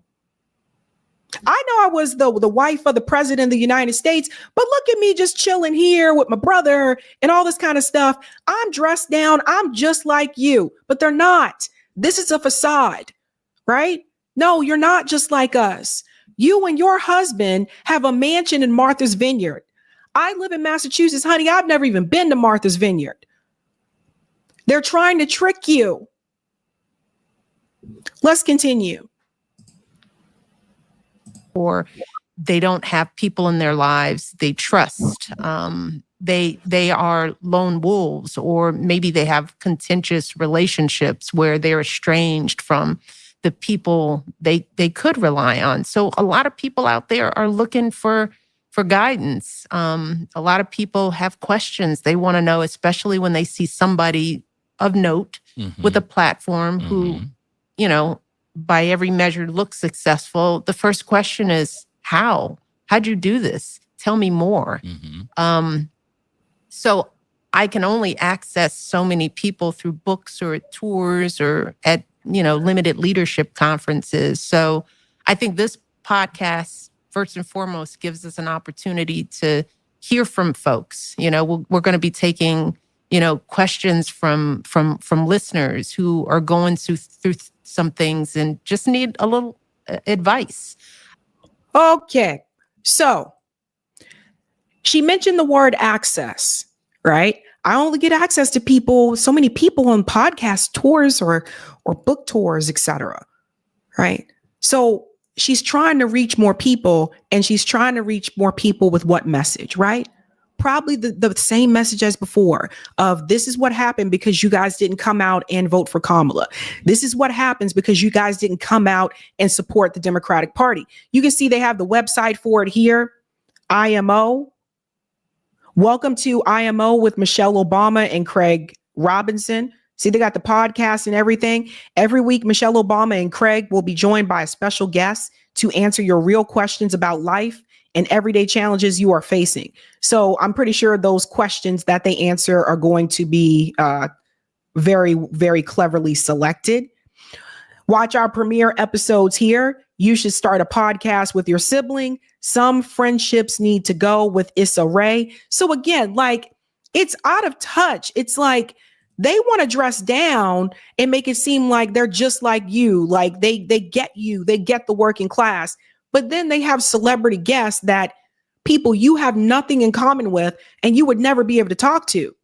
If Michelle Obama really wanted to reach out and help people, and she wanted to do this podcast, why not bring on working class people, right? With all the resources and the money and the energy that Michelle Obama has, why not use that to start something outside of electoral politics that will liberate and help the working class? Why not do that? Why not start a mutual aid organization? Why not get out there and advocate for the unions and the union rights and help the workers and that kind of thing? Why not do that? Why? Because that doesn't make money. That's volunteering. That doesn't make money. So if you're really trying to reach the everyday people that you just talked about, that you said don't have these mentors when they're growing up in their communities, what is an episode with Issa Rae supposed to, how's that supposed to fix that? It doesn't. Now, what was really interesting, now I tell you, it's wild out here in these streets. When it was first announced, and this just drives me crazy, Michelle Obama's new podcast, IMO, gets only 12,000 views in 14 hours despite mass marketing campaigns. So here's another thing. This is the president's wife. 12,000 views, and she was using marketing campaigns. We don't have marketing campaigns. Like, That shows you the class difference, right? A lot of us that do this, those of us that are smaller channels, we don't have the money to pay for mass marketing campaigns. We hope that you find us, or we hope that maybe you see us on someone else's show and then you'll come over. We hope that maybe a video will zip through the algorithm and will draw more eyes so people can come over and hear our message. But the fact that she even had the money like that to just, let me just put out these mass marketing campaigns. You see how they can just jump ahead of the line? And those of us in independent media, we couldn't jump ahead of the line. With a few exceptions of podcasters in this space that are millionaires, with a few exceptions, most of us are not. Most of us didn't have resources like that. Most of us had to start from the bottom, had to start from scratch, and had to kind of crawl our way to the top. But because Michelle Obama is who she is, she was just able to just drop money on a marketing campaign. And then even after that, 12,000 views. And they're referring to this one. Some friendships need to go with Issa Rae. At that point, it was 3.8K views. And the one that's called You Should Start a Podcast, which was 12,000 views right there. Yeah. But this is what happens sometimes when you try to jump the line, right? Oh, what's that, Huey? Those 12,000 views are probably bots. Huey is a trip. Huey came in with the ka-dunk, ka-dunk. So then you'll see here, if you go to our channel, right? So this channel, you can always look at the date. It was started February 11th, 2025. They just started putting videos on there. She now has 22,000.6K subscribers. The point that I'm trying to make is this. She paid for a marketing campaign and she has 22,000.6 subscribers. Now I'm sure it'll continue to go up, but she paid for a marketing campaign. She was Barack Obama's wife. If you look at the videos, I told you guys how they were coming around here, and I'll show you the description in just a second, right? So if you look at the videos again, in my opinion, that now has 25,000 views. We started a podcast, 88,000 views. And again, they had a marketing campaign. With the marketing campaign, and because of the fact that she was the president's wife, she should have had way more views than that. That's the point I'm trying to get across. What I'm trying to tell you is people not interested. I think people are growing tired of the Obamas. And no, Michelle was not president, but at the same time, it's like, we tired of you too. Like, I don't know how else to say this. We are tired of you, okay? You guys have gone the way of the wigs. We are tired of you.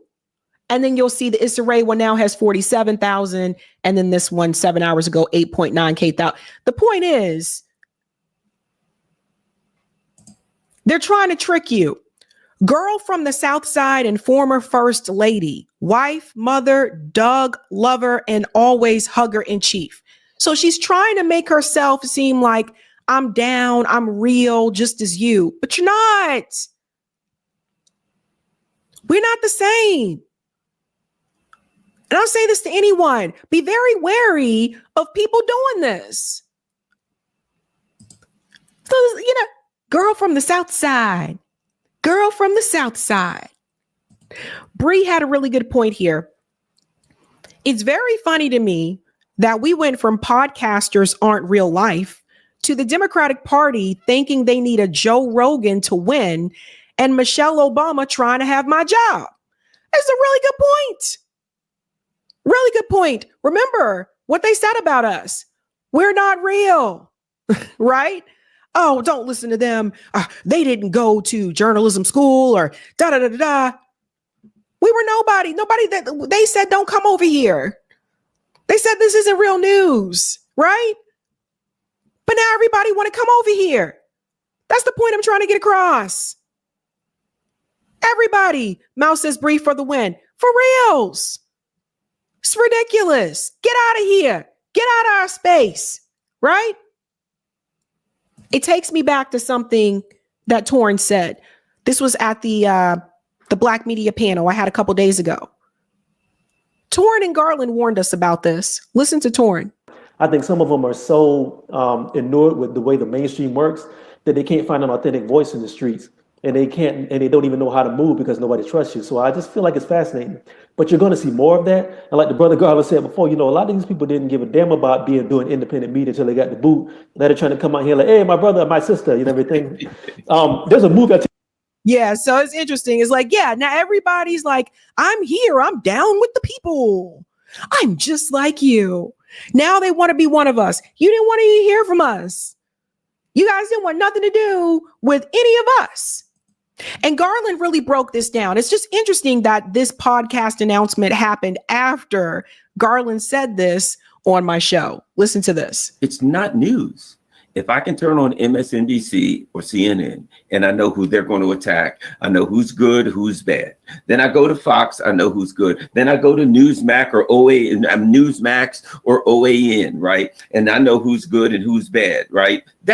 I'm like looking at my country saying our country has some fundamental problems.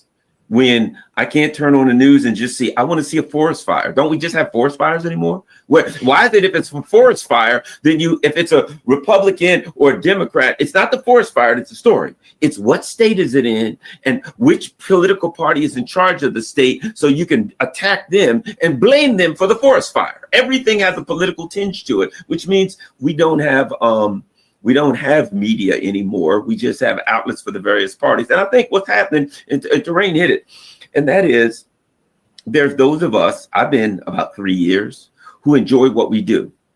And we just get out here because we got something to say. And it's like, well, it didn't work that good on mainstream media. So I can get on, as Jamal said earlier, hey, I can get on here and say anything I want, and there'll be somebody that likes it. And if not, there won't be that many people, but I get to say it. And one of the things we have to be careful of now is this, the Don Lemons and his ilk. People who didn't make it in the, either didn't make it in the mainstream media. Let me be a little conspiracy theorist here. Also, I think that the mainstream wants to infiltrate this sphere.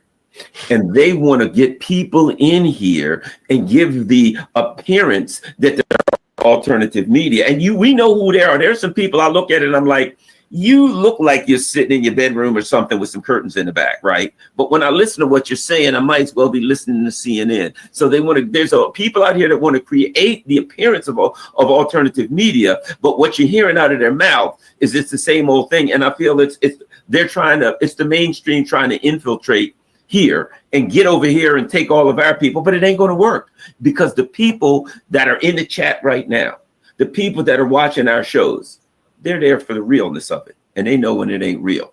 Intuitively, they know what's real and what's not. That's why they left them. And that's the good thing about it. I mean, Garland and Torrin spot on. I mean, it is wild out here in these streets. Get up out of our space. You guys said we were nobodies. You guys said, oh, those YouTubers. You guys said we were misinformation. You said we weren't news. You said that we didn't have the credentials. So why are you trying to come over here, man? Why are you trying to come over here and hang with the homies? Okay? So I don't get it. Now you want to be a part of this space after you said all these things, about this particular space and those of us that do political commentary in particular. Michelle Obama can go on MSNBC, CNN, even if she wanted to, she could go on Fox News. The rest of us can't. Okay? Right? The rest of us can't. And if you see some of these people from independent media on corporate media, you need to ask yourself why. How'd that happen? How'd that happen? Right? So think about that for a second. There are people in this space that have been blackballed. Breonna Joy Gray has talked about this before, how she was blackballed just because she worked on the Bernie campaign, right? You wouldn't see me. You wouldn't see Bree. You wouldn't see Garland Nixon, Torrin, Jamal, Thomas. You wouldn't see any of us. You wouldn't see any of my comrades over at RBN. You wouldn't see us in corporate space, but they coming over here. They coming over here into our space. No, this is not your party and you can't cry if you want to. Stay over there with you and your hubs, with your mansion in Martha's Vineyard, with the people that you like to hang out with, and don't try to come over here and slum with the bros. That's just all I'm saying. That's it. I'm starting a podcast. I'm starting a show now. Now that we lost, I'm going to start a show. And that is going to be to shelter people back into the Democratic Party and tell them, you see what's happening? This is why you got to go out there and vote and blah, blah, blah, and all that kind of stuff. If Kamala Harris would have won, Michelle Obama wouldn't have been starting this podcast. Get out of here. Get out of here. Yes, Soto, trying to gentrification the YouTube nation. That's exactly what they're trying to do. And especially the ones like Don Lemon. I'm like, dude, get out of here. You said we were nobodies, but then you come over here to hang out with the nobodies. Are you somebody? Anybody? I don't know. Confusing to me. Confusion. It's wild in these streets. But that's what's happening, folks. This is where we're at now. Let's go to some of the comments here, ladies and gentlemen. Shout out to Cool Blue. What's up? I'm as over the Obamas as I am the Clintons. Yeah, it seems to be a more popular thing nowadays. Thank you, Immortal Technique fan. Dual citizenship Zionist Israel run U.S. government, sadly. I hear you, Immortal. Thank you, Cool Blue. If the Democrats win back, say the House in 2026, more than anything, what would explain why is that Trump and his congressional R's make it happen. Thank you, Courtney.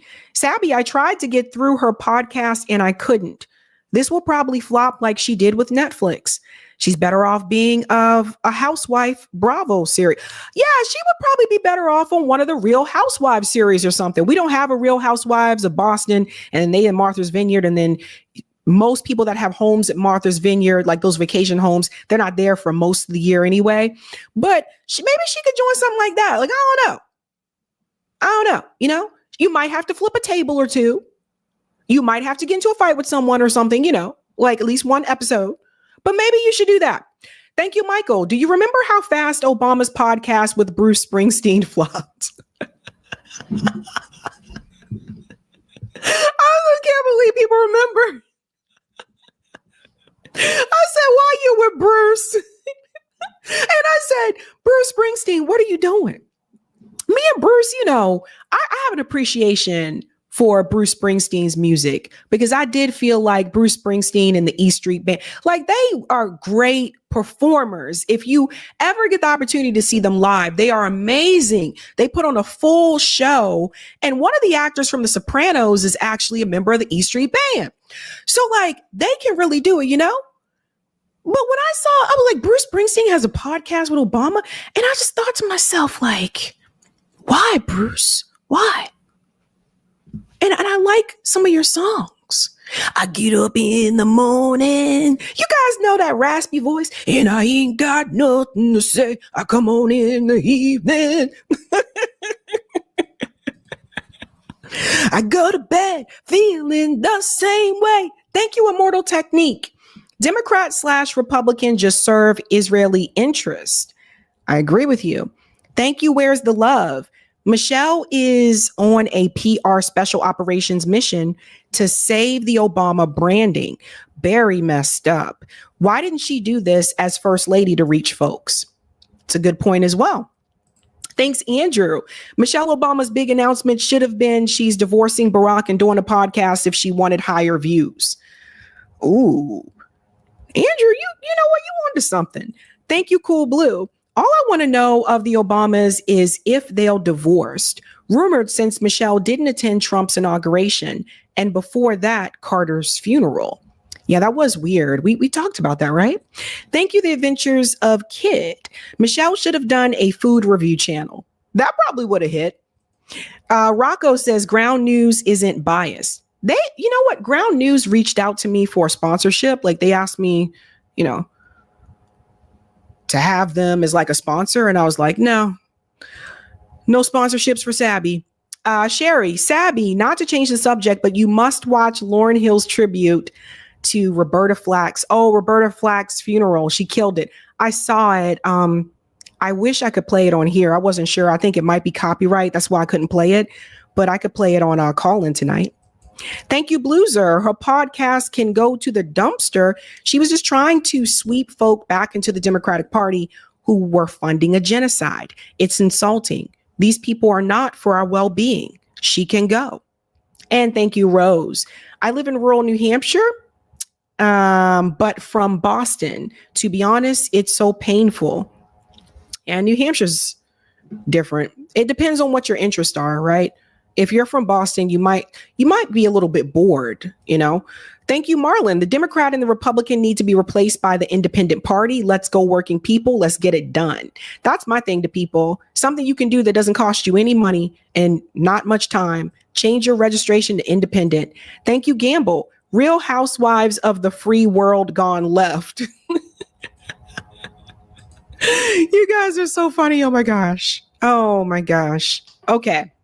We are moving on to the next story. Can we go to part 2 for Type B and C? Thank you. I go to bed feeling the same way. I ain't nothing but trying. I'm just sitting over here trying to write this book. I used to sing that song to my mom, and my mom used to say, "Girl, will you stop?" She hates when I do that. Anyway, the name of that song is Dancing in the Dark, for those who are wondering. Dancing in the dark. Okay. Quick announcement. Thank you guys so much. Thank you. I really appreciate you. We have reached our goal for the grocery gift card giveaway. I really thank you guys so much. Stop donating, please. I have to go in and turn this off, but we reached our goal. And so I just wanted to give a big thank you to all of you guys. So we will be able to take care of those families, 15 families on March 29th. I'm very happy. And I wanted to share that news with you guys. Thank you so much. Yeah. Yes. Courtney Cox was in the music video. She was. How many people know that, huh? Okay. All right. We're starting something a little bit new on the show this year. There are a number of you that send me news stories, and one account in particular sends me the craziest stories. And I was like, you know what? Maybe I could start a thing where maybe like once a week or once every other week, we do like the craziest stories, right? And that's going to start tonight. We have 2 stories that I'm putting together here because they're both crazy as hell. That happened this week. 2 of the craziest stories that happened this week. It is wild in these streets. The first one, I didn't believe it. You may not either, but it's real. Can you believe that a man claims that he was shot by his dog? Not his friend, not a family member, not a stranger, not a human being, but his dog. I kid you not, folks. Let's go ahead and bring in this clip here. By the way, he is alive, but this is wild. First at 5 on your news leader, a Fraser man recovering from a gunshot wound, and you won't believe who he claims shot him. Good evening, and thank you for joining us. I'm Greg Hurst. Hi, I'm Stephanie Skurlock. The bizarre incident happened early Monday morning on Whitney Avenue. WREG's Mike Sirianni picks up the story from here. You probably heard the expression, when dog bites man, it's not news. When man bites dog, it could be news. But when dog shoots owner, now you got a real story. That's reportedly what happened at this address on Whitney Avenue in Fraser early Monday morning. I know what happened. I just know somebody got shot. A disturbing scene for this person who didn't want to be identified. First the police pulled up, and then the fire truck, then the ambulance. According to police, a man and woman at this address were lying in bed, relaxing and talking, when the man's dog jumped on the bed, got its paw stuck in the trigger guard of a weapon, and ended up hitting the trigger. The weapon discharged, a round grazing the top left thigh of the 39-year-old man. Monday, family and friends came by, but did not want to appear on camera and were still processing what happened. There was And you're probably still processing what happened as well. So if you can visualize this, walk with me here. He says his dog jumped up on the bed, and I guess that's where he had his weapon.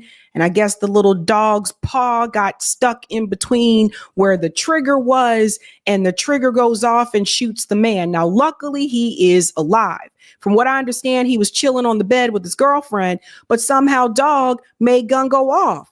And I don't know. Some people are asking this question, is that really what happened? Or did he accidentally shoot himself and then blame the dog? I don't know, but I am picturing this in my mind and I'm thinking it's possible.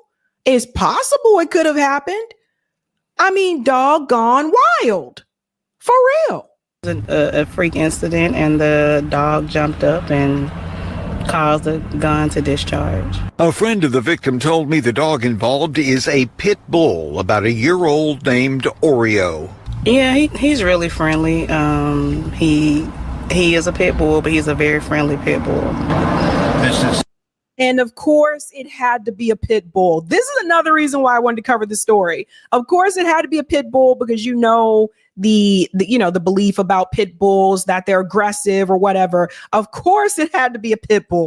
Really odd, isn't it? It is, yes. Is your friend going to be okay? Yes, he's fine. He's fine. The victim was taken to Regional 1. When police asked for the weapon, the victim told them the woman left the house and took the weapon with her. Police did recover one shell casing. I was told Oreo is at home, but I was not allowed to take his picture. For your news leader in Fraser, Mike Suriani, WREG News Channel 3.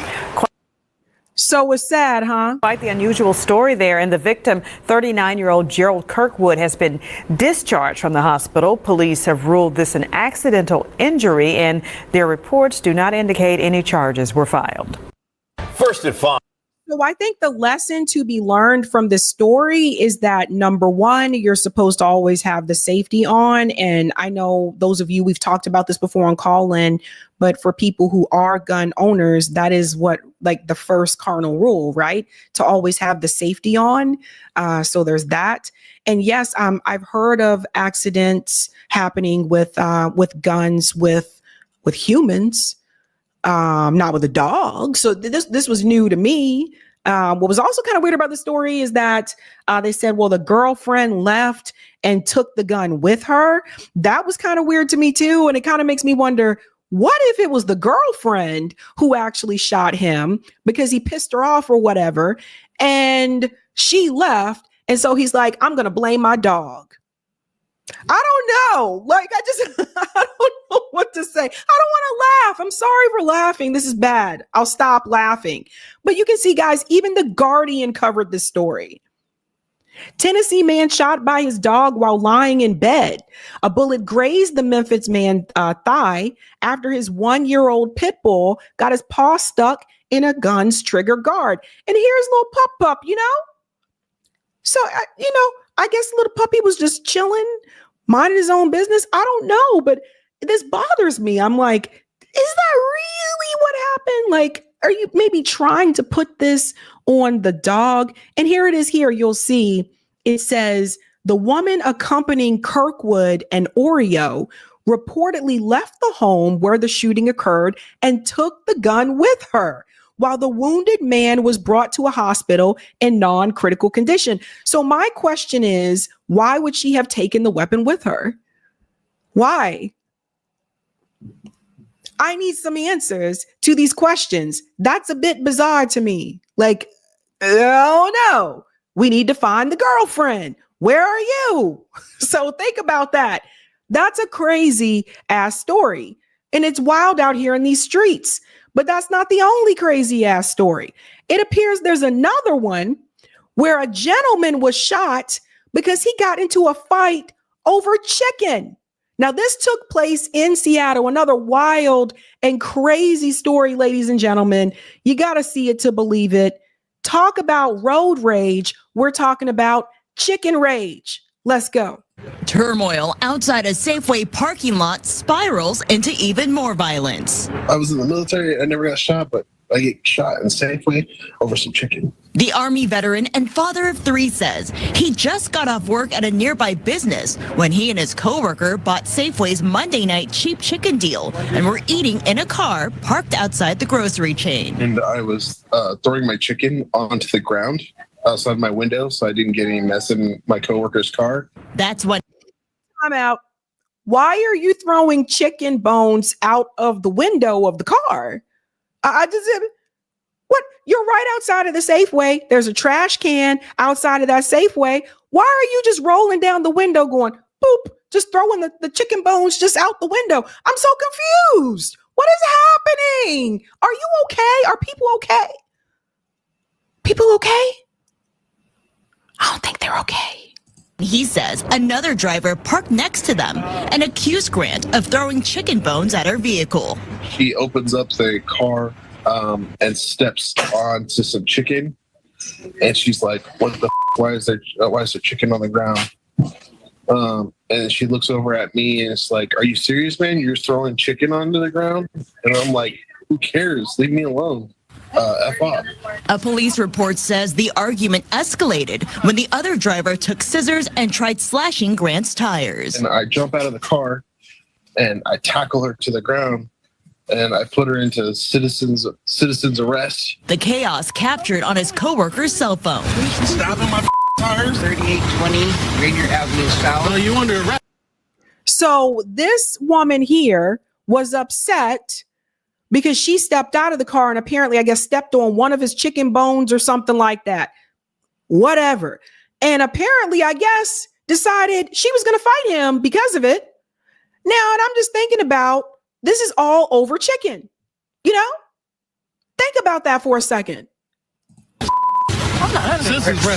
Grant says he didn't even realize the gun you see pointed at his head was in the other driver's hand at the time. I let off just a little bit because I don't want to choke her. I just want to stop her, restrain her so the cops come. As security is on the phone with 911. Tires, You're throwing at my Chrome said the same lady who blamed the dog. One dude chicken at your son. You stepped out on some chicken and you got mad at me and started throwing some. Let go. Gun! Grant is shot in the leg. I'm gonna shoot you again, bro. Get off of me. Another woman is seen coming, but apparently not to help Grant. Now, for the people who are standing there and are filming, my question is, why aren't they trying to help? While you're holding your camera and you're recording, why isn't anybody trying to help him, right? So now he's trying to fight this woman. This is wild, man. And the other woman who comes over, who you think is going to help him, is actually there to help the woman who got freaked out over the chicken and shot him over the chicken. What are you doing? She just shot him. She just shot me. She just shot him. Get off of him. Why aren't you helping me? Why are you helping her? And that's when my coworker runs over and pulls her. Police believe this other woman is the suspect's girlfriend and that both ran away from the scene on South Andover Street, then north on Rainier Avenue South. Because if she's willing to shoot somebody over chicken, she's willing to shoot somebody over anything. You know? While Grant recovers in the hospital, he worries about his family and mounting medical bills. I have 3 children. I have a mother-in-law that lives in our house, so I have to get back to work as fast as possible. And that's the sad reality of all of this. He just got shot. He's in the hospital. But notice what he said there at the end, that he has to get back to work because he has a family that he has to take care of. That is the reality in the capitalist system. That's the reality. How many of you have had times when you've been injured or you've been sick, but that you had to ignore that because you had to get back to work because you had bills to pay? Everybody doesn't have sick leave, paid sick leave in this country, right? A lot of people I know, when I waited tables, we didn't have paid sick leave.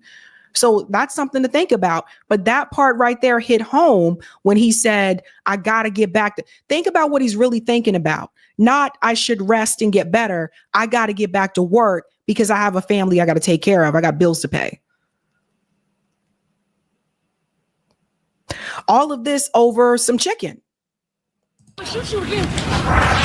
Grant tells me he could be released from Harborview as early as tomorrow. As for the shooting suspect, police want this person to turn themselves into the nearest police station. And if anyone knows more about what happened to Grant, to call 911 or the SPD Violent Crimes Tip Line.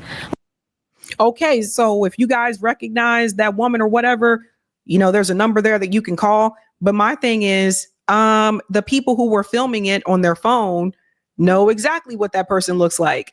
The people who were filming it know exactly, you know, like they could point that person out in the lineup. So why aren't they talking to the person that had the camera and I don't know. I don't know. Those are the craziest stories this week.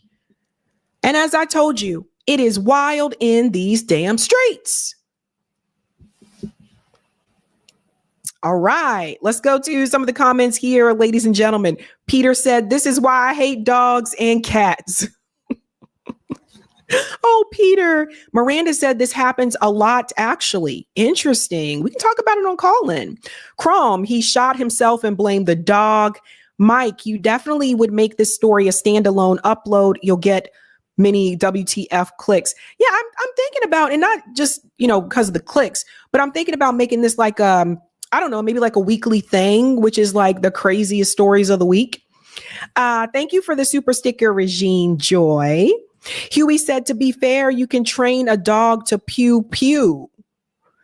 Nexus, thank you. Damn, the dog had to be from the... It had to be a pit bull. Oh my gosh.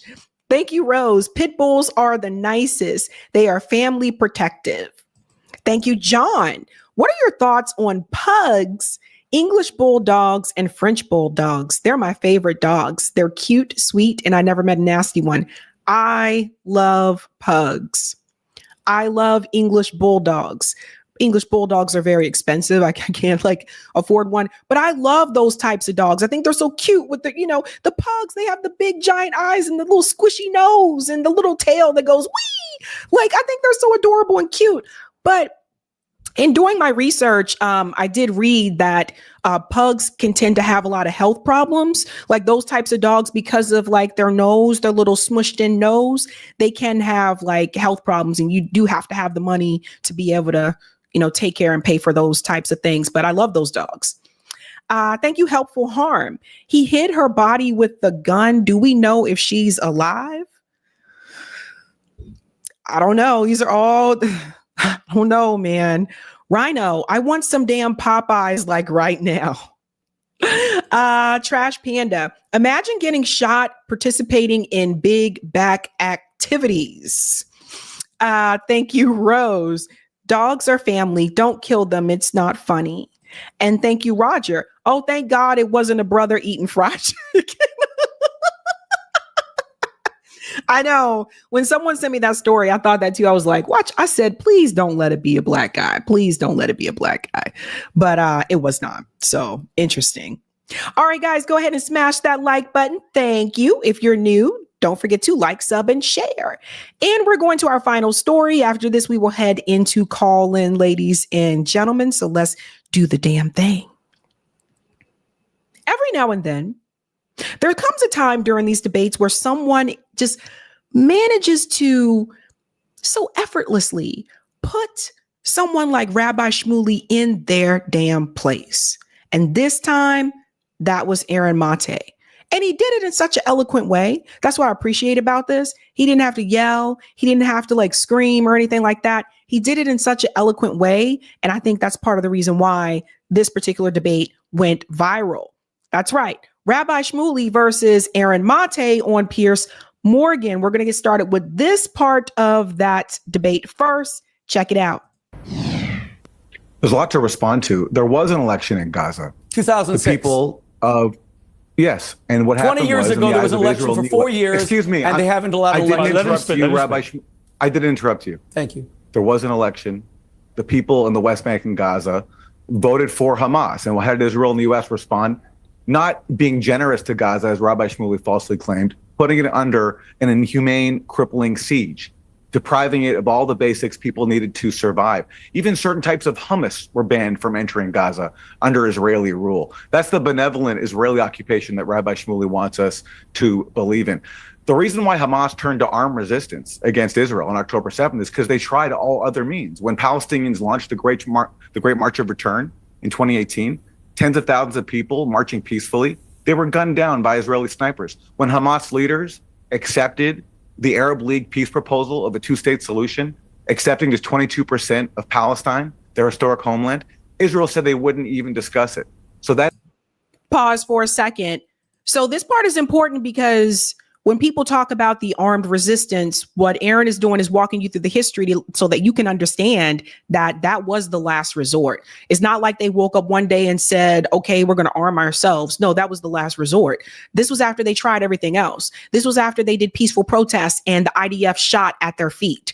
And you can still find all this online, by the way. This is after they've tried everything else and tried to find ways to basically get Israel to try to give them some type of humanity, some type of dignity back for their people. So that was the last, straw.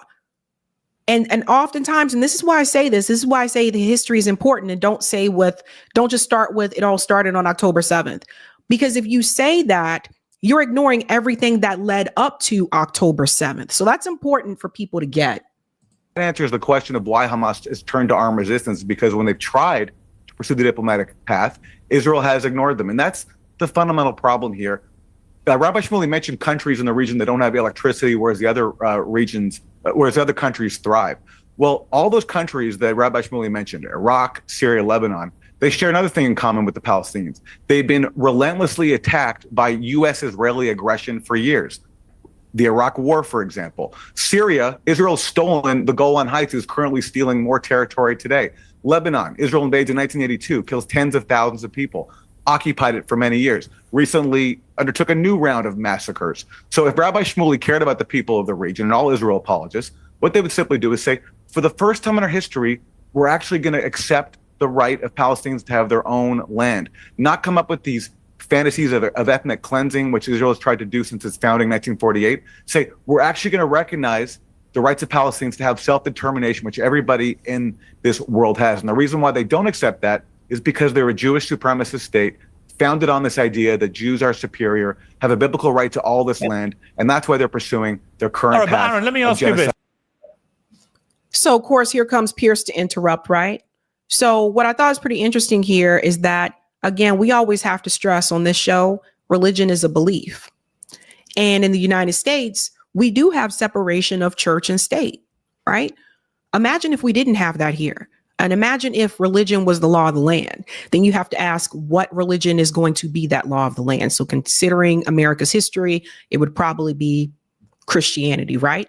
But then even within Christianity, you have different denominations of Christianity. And I say this as someone who grew up in the church. You have Pentecostal, you have Methodist, you have Baptist, you have So then you have to decide like which denomination is going to be the law of the land. And I just said this before, and I've said this also to Professor Morandi when we were talking about Iran. I do not believe that law should be based on religion. I don't believe that religion should be the law of the land. I feel like you do run into a certain type of danger with that.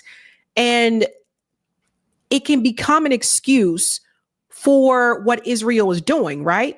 So if you use the excuse that Israel is a Jewish state, this is for people who practice Judaism, it's for that faith, but it goes from that to we only want people who are Jewish to be here. Now you're looking at ethnic cleansing. Now you're looking at a sort of supremacy. And this is part of the reason, and I've said this over and over again, you really have to let people live, right? And that's not what they're willing to do. This was the plan from the beginning with Zionism. That was the plan, to get them out and to have Israel expand because biblical text says so. But religion is a belief. And I really want people to start responding to people that way. Like when you guys have these conversations, whether it's with friends or family that may feel differently about this than you, That's what you hit back with them. Hit back at them with that religion is a belief. And everyone believes that their religion is the right one. So think about that. So here comes Pierce to interrupt. Aaron, on this issue of power, for example, electricity, I've explained how the process works. So Israel supplies more than half of Gaza's power. They get $11 million a month from the Palestinian Authority, which is gained from tax revenue from Palestinians. So it's a quid pro quo, if you like. But as we look forward here, my question, and I think it's a perfectly good one from Rabbi Shmuley there, is Hamas were given billions of dollars. Over $6 billion it's reported to have been given.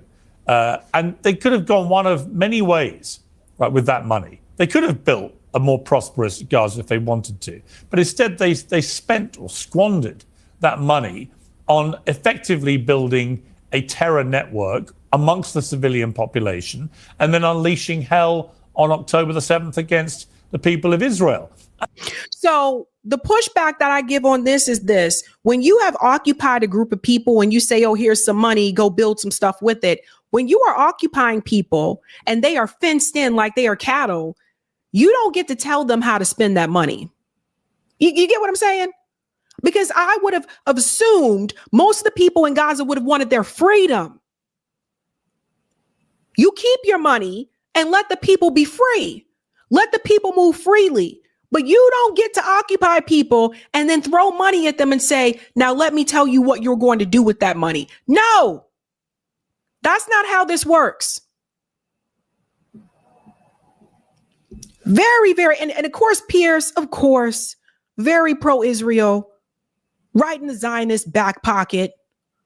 He doesn't understand. When he's speaking here, he doesn't understand how ridiculous that sounds.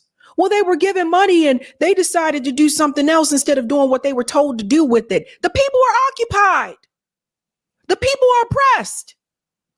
How much more control? That was their one way of not having some sort of oppression over them. That was their one method to say, okay, you're controlling everything else. You will not control this money. And I really do believe that Pierce knows this, but I feel like he has to put on this act because of the relationship that he had with Rupert Murdoch. That's what I believe. What they didn't do was make Gaza self-sufficient for energy or water or anything else. And my question would be, well, why didn't they? And as a result of that, what's your view of what's now happened?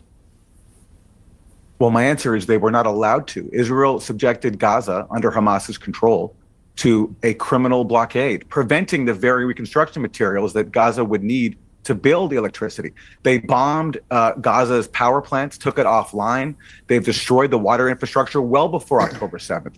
The basics that Gazans need to live have been denied to them. An Israeli minister famously said, we're going to put the people of Gaza on a diet, by which he meant we're going to allow in just enough food so that people can survive without a full-blown starvation crisis, but they're going to be hungry. So if you want to know why Gaza has not built up the infrastructure that it needs to survive, the answer is the Israeli occupation. Even before October 7th, the UN was warning that within a few years, Gaza would not be livable because of the inhumanity of the siege. So there's your answer. You can criticize Hamas. There's plenty to criticize there. My friends who live in Gaza are not fans of Hamas. They would love to have somebody different.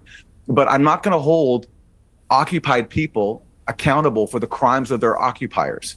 And unless you understand that Gaza has been subjected to a criminal blockade as part of one of the world's longest running and cruelest military occupations in the world, we're not going to be able to resolve this conflict. Right. And Rabbi Shmuley, he knows, Aaron. He knows, and he understands. Let's go to the next part that I want to get to here of this conversation when Aaron pretty much basically gives Rabbi Shmuley the business. Here we go. Adam's also a nice, beautiful name, but Aaron's a better name. Good biblical name. Moses' brother. You're a high priest. Did you really tell me that Israel stole the Golan Heights?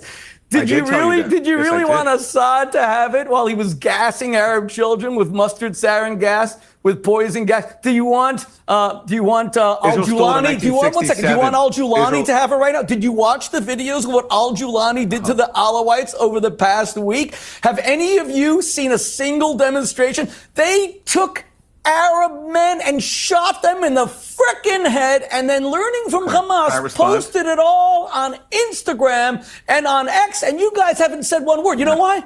Because you don't really care about Arab law. All right, well, what did we... Rabbi Shmuley is definitely an actor, right? Like, can't you guys tell this from the way that he performs? Yes, Israel did occupy the Golan Heights. That's not a lie. You can see this for yourself. You can look up that information for yourself, of course. And Rabbi Shmuley knows this. This guy is so fake, is so performative. I don't know how people fall for this.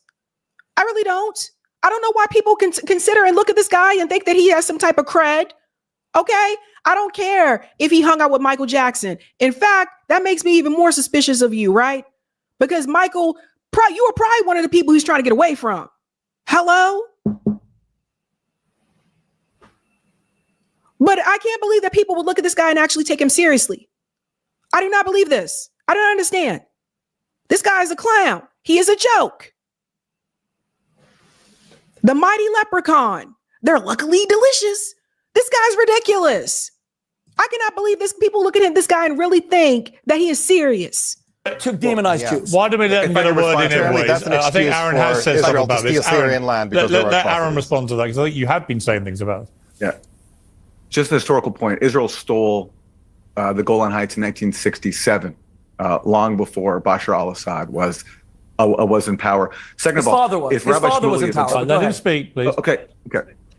If Rabbi Shmuley is upset with the atrocities currently being committed, he's right, by this Al-Qaeda offshoot that now rules Syria. He should be criticizing governments like Israel and the U.S., which took credit for this former Al-Qaeda leader taking power. Netanyahu, after Assad was overthrown, gave a grand speech saying we deserve credit for this because it was our crushing of Syrian allies, Hezbollah, plus, by the way, the hundreds of Israeli airstrikes on Syria over the years, and also arming insurgent groups that helped bring about Assad's fall. So if you're upset about that, Rabbi Shmuley, take it up with Netanyahu, who openly took credit for helping bring about the ouster of Assad. Now, I want to say something now. I'm not a religious person, so I can't claim to be a devout Jew, but I got to say, Rabbi Shmuley, you don't speak for me. Accusing people like my friend Omar of anti-Semitism simply because he wants the freedom of his people, it saddens me to see what people like you have done to the Jewish tradition. The suffering of my family, my great-grandparents perished in the Holocaust. They were murdered by the Nazis. And today, I have to tell you, I see you as the modern-day followers of the Nazis, supporting this mass murder campaign in Gaza, putting the people of Gaza in what even Israelis have called a concentration camp. It's the Israeli Jews of today, supported by American Jews, unfortunately, some, that are following in the footsteps of our oppressors. And I hope one day you can connect to your own humanity and the very best of your own tradition, which I believe in, to see just how horrible this modern state, this modern supremacist state, is not only for the Palestinians, you can't but the Jewish seriously, people as Aaron, well. you can't seriously. What was interesting about that is he didn't yell, he didn't raise his voice. You know, he said it in like his own little way. You guys know how Aaron talks. He said it in like his own little way. He didn't have to raise his voice. And what does Rabbi Shmuley do? He looks away, right? What is he supposed to do after that? This is the danger. Piers Morgan had to come in and try to save Rabbi Shmuley right now. That's what Piers Morgan is doing, right? So he got his tap on the shoulder. So he got to come in and try to rescue Rabbi Shmuley. Because what does Rabbi Shmuley want to do? He just looks away. Because Aaron Mate humiliated him. What are you going to say? Are they going to look at Aaron Mate and call him anti-Semitic? He's Jewish too.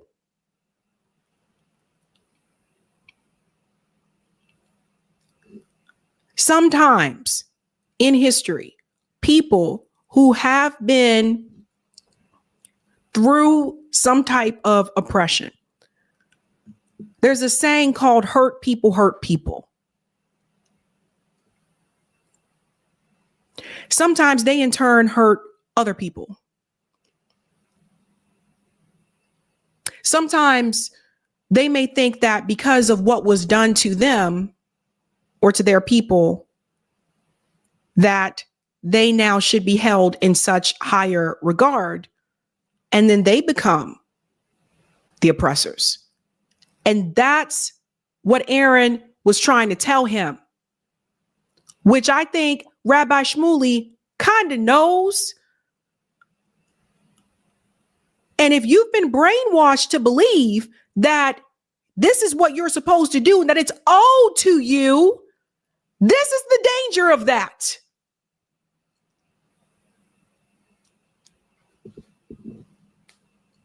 And we talk about the people in the land. Let's be real. Rabbi Shmuley is not, they're not indigenous to the land.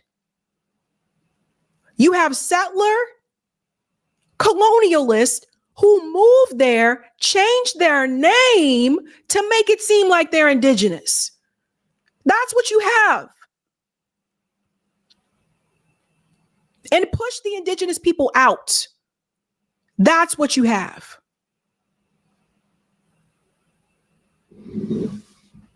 So Pierce has to come in to try to help Rabbi Shmuley, to help him get out of this mess. Seriously, be saying that Rabbi Shmuley, one of the most high-profile Jews in the world, is a successor to the Nazis. Is a Nazi. I mean, that's a pretty despicable. I am saying that. That's a pretty despicable thing to say, isn't it? He supports the mass murder of children in a concentration camp. What else am I supposed to? May I respond to that? May I respond? I think you should respond to that. These are Nazi tactics. Aaron. So because he's high profiled, he can't be an asshole. So because he's high profiled, he can't be an oppressor. So because he's high profiled, he can't be cheering on the murder of children. Get out of here. Piers Morgan, you can't believe that Piers Morgan says this stuff behind closed doors. I don't believe it.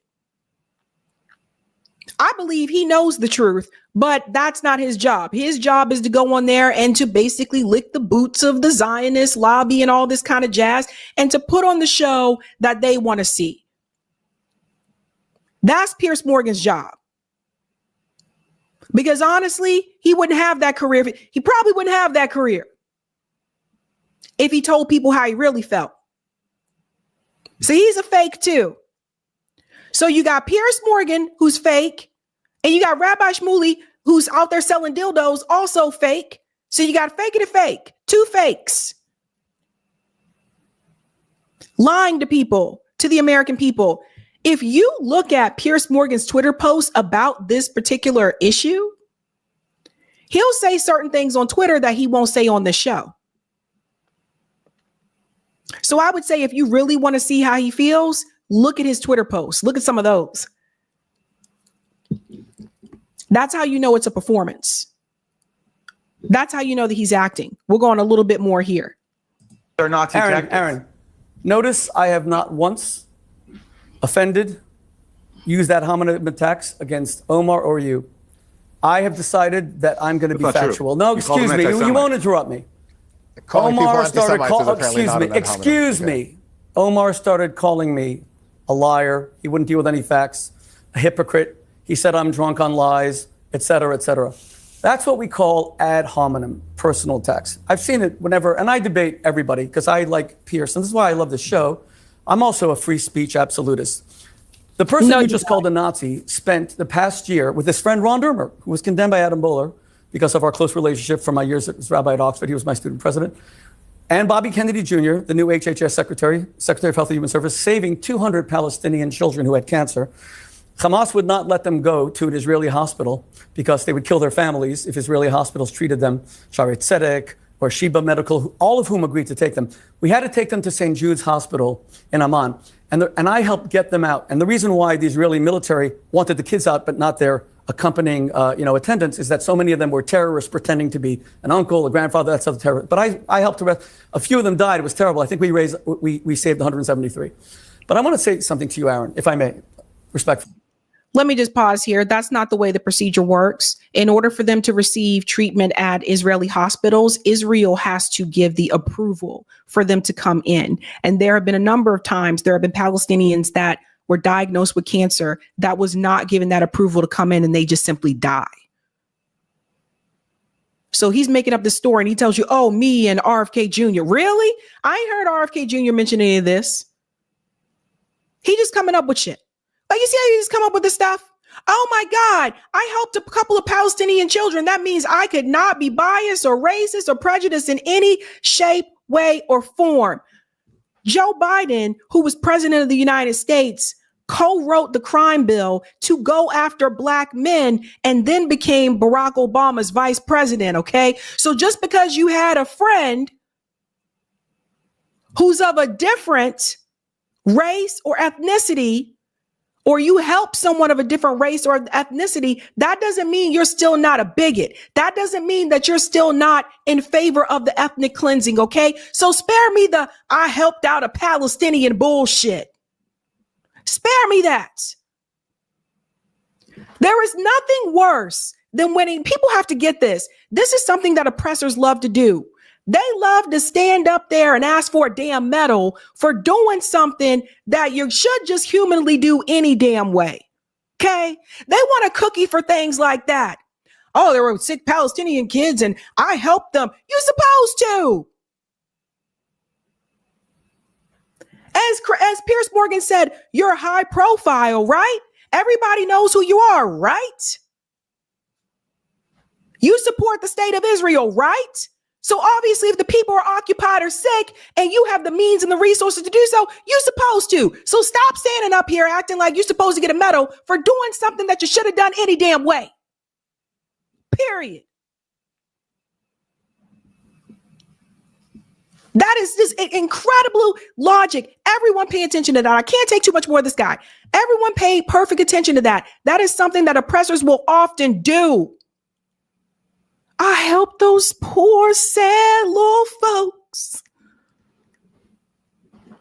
So that you're not paying attention to how they're still controlling the people, how they're still participating in their occupation, how they're still participating in their oppression. You help the people go to the hospital, which I don't even fully believe that story in the first damn place. But the reality is you still want those people to be occupied. So you're full of it.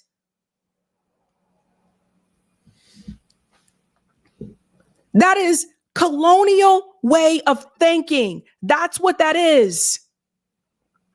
You see it happen here in the U.S. too, especially here in Massachusetts. The wealthier white liberals. I went over to Roxbury and I helped out Jamal. You should. You're worth millions. You ain't doing nothing else. Get out of here. Ay, ay, ay. If you want to watch the full thing, you can find it on Piers Morgan's channel. But be very wary of that, you guys. Be very wary of that. I can't stand when people do that. Oh, look at me. I tried to help this person. Da, da, da. Forget all of that. But I think Aaron really humiliated him. That little clip there went viral on Twitter. So that says a lot. We are going to do call in, ladies and gentlemen. So if you would like to join the call in portion of this show, stay tuned. I'm going to take a quick break. If not, you are free to go. So I'll be right back. Don't tell them they can go. They can't go anywhere. Well, people know. People are new and they're probably like, hey, what's happening? So. All right. This is the part of the show where myself, Eric T. Red, I jumped from the background to the foreground for a little while. I'm going to read some chats. Sabrina is going to be setting up the Zoom Hangout room that we'll be using. Used to be on the call-in app. Now we do it on Zoom, so we kind of call it the Zoom call-in Hangout. And yeah, in the meantime, I'm going to read some chats and Sabrina will be popping back in later. And then we'll do the big transition over to the Zoom call-in Hangout. I think I'm making that the official name. We'll see. But yeah, we have good conversations in there. That's where we get to hear from you. I figured people would be jonesing for some Zoom call-in action because we haven't done it for a good little while now. Just because of how the schedules worked out. But now we are going to do it. Let's see about some of these queued up super chats. And also we got this one, Pitchforks Are Coming, who's been a member for 27 months. That's a good long time. Appreciate all our members. And he says, he or she, they say, Aaron, son of Gabor, great, both Canadians. Yes, the Mates. And we also had P. Smith, who's been a member for 18 months. And he says, 1968, Wild in the Streets, Christopher Jones, Richard Pryor, The Shape of Things to Come. And thanks for the super chat. Brian, who says, effing Shmuley is like herpes, they won't go away. Yeah, the whole Shmuley thing, it's, it seems to be a sign of our times, that someone that's that incredibly odious and ridiculous seems to get a lot of attention. And and of course, I'm sure everyone, in this audience agrees, I say good on Aaron for calling him out, and calling him, you're basically being a Nazi with what you're doing, and you can huff and puff about it, but that's, the deal. And anyone who's not outraged about what's happened in Gaza is either, ill-informed or unempathetic or just a terrible person. Thanks for this one, Marlon Wells. It's an apartheid state that runs like a prison under the fire of snipers and constant encroachment, yet Israel constantly playing the victim card, reverse psychology. Yep, I think that's a good read of the situation, Marlon. And thanks, JJ413 God, who says, Sabby, I've been seeing more and more trolls in your chats. That just means your channel is growing. Congrats. Yeah, I mean, we get them in there, and Corey and I try to keep the peace, I guess you might put it in the chat. But what we try to do with moderation, I mean, sometimes people accuse us of censorship or just we don't like certain opinions and whatnot. What we're really doing with moderation, and what you really need to do with moderation in chat, is that you need to watch out for disruptors. Is really what it's about. I mean, you got some people who are just posting racist stuff and just doing ridiculous stuff that are easy calls. You got other people that are, they're not there to converse. They're just there to pick fights, and they just keep poking. And if you don't do anything about it, then you end up with a really crappy chat. It is what you end up with. That's really, and then anyone who really wants to have a conversation, if you have a crappy chat, they run into this stuff and these ridiculous, terrible people, and then they don't participate anymore, because why? You're going to participate in a chat that's crappy. So that's I think really kind of our rationale of why we do moderate it and police it to a certain extent. And yeah, so I mean, it's not about what it's a lot more about how people say things than what they're saying. And if you're gonna go in there and pick a fight, and then when the moderator tells you to knock it off, fight with the moderator, well, you're gonna get the boot. But yeah, I hope that gives some of the kind of our rationale for that. See a couple more here. Super chats. Thanks for this one, Snork. Where the kid, he's talking about the kids that Shmuley says that he rescued, and Snork's asking, were those kids used in control groups for studies? Yeah, you really got to wonder with that guy. Yeah, thanks for the super chat, Marlon Wells, who says, NZs, Jews, same people, both commit Holocaust, by the way. Yeah, kind of, agreeing with Aaron's argument there. And then I think we got some on the Rumble. Let's see about that. Let me see if I want to cue that up here. Let me find it. There we are. Okay. And we'll move that around. All right. Thanks for this. Is that the right one? It'll do. Thanks for this tipped comment on Rumble from Goo, who says George Galloway mentioned Tucker Carlson in his X account. He mentioned that Piers hates Israel, and mentioned off camera when they interviewed each other. Yeah, I think Goo kind of getting at that. With Piers Morgan, it's an act. It's not that he's he doesn't even really think a lot of this stuff is. I think what Goo is getting at, or at least asserting, and I would tend to agree. Let's see if I can get some of these other ones up here. Let's try this way. Here we go. So we got one. Let me get the first one. Here we go. And thanks, Goo, for this one. He says, "Hey, Sabs, did you know regarding..." No, we read that one before. Right. I think we got some new ones there, though. Yeah, that was the first one. Let's see. Sorry, just playing around with the views here, trying to get... There we go. And thanks also for this tip comment on Rumble from Goo81. It says, Egypt charged a donkey for theft in 2008. The donkey was actually arrested and charged. It was ridiculous as the donkey ate an apple in a bazaar. Unfortunately, poor families need donkeys for daily life. And thanks also for this one. Israel refused to allow kids to be treated in the UAE. Why am I not surprised? And let me just get this view right. Yeah, it was here we go. Yeah, Rockfin, not Rockfin, but StreamYard did some weird stuff with these, with our views and things recently. Anyways, we're going to be transitioning soon over to the Zoom Hangout, where you can tell us what you think. Whether or not you have your cameras on or off is optional, and you can talk about what we talked about in the show. You can bring up other topics. They had on the RBN channel, I'll mention, they had a really good roundtable earlier in the day. They had Margaret Kimberly on, and they had someone from Move to Amend on.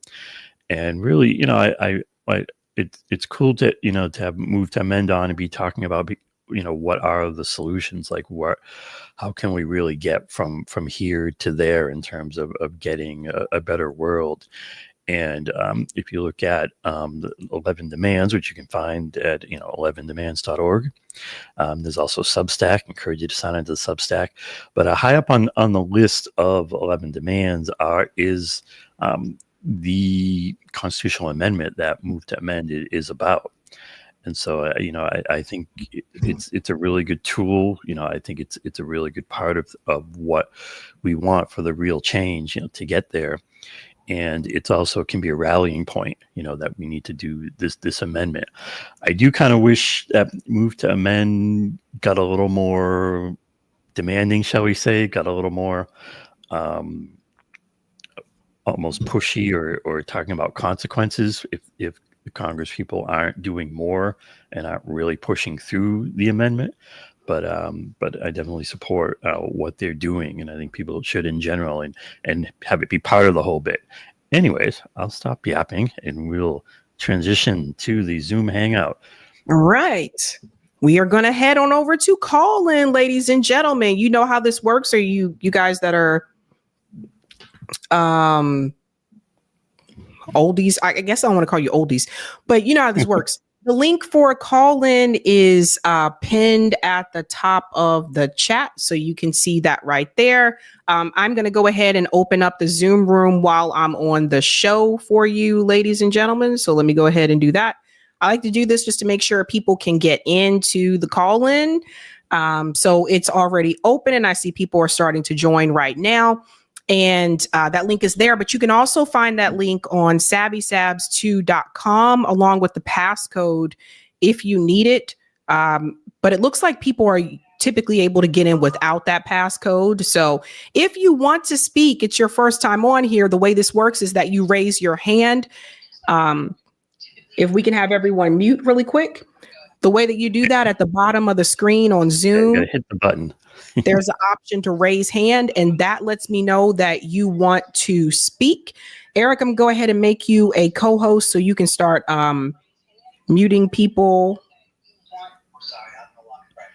as needed. Great. All right. See you in the Zoom Hangout. All right, guys, we will see you there. Again, the link is pinned to the top of the chat. But if you come into the stream a little bit later and you want to join sabrinasalvati.com, you'll find us there. I will be back live again tomorrow evening, Friday evening. So don't miss that. Other than that, have a good night and keep up the fight.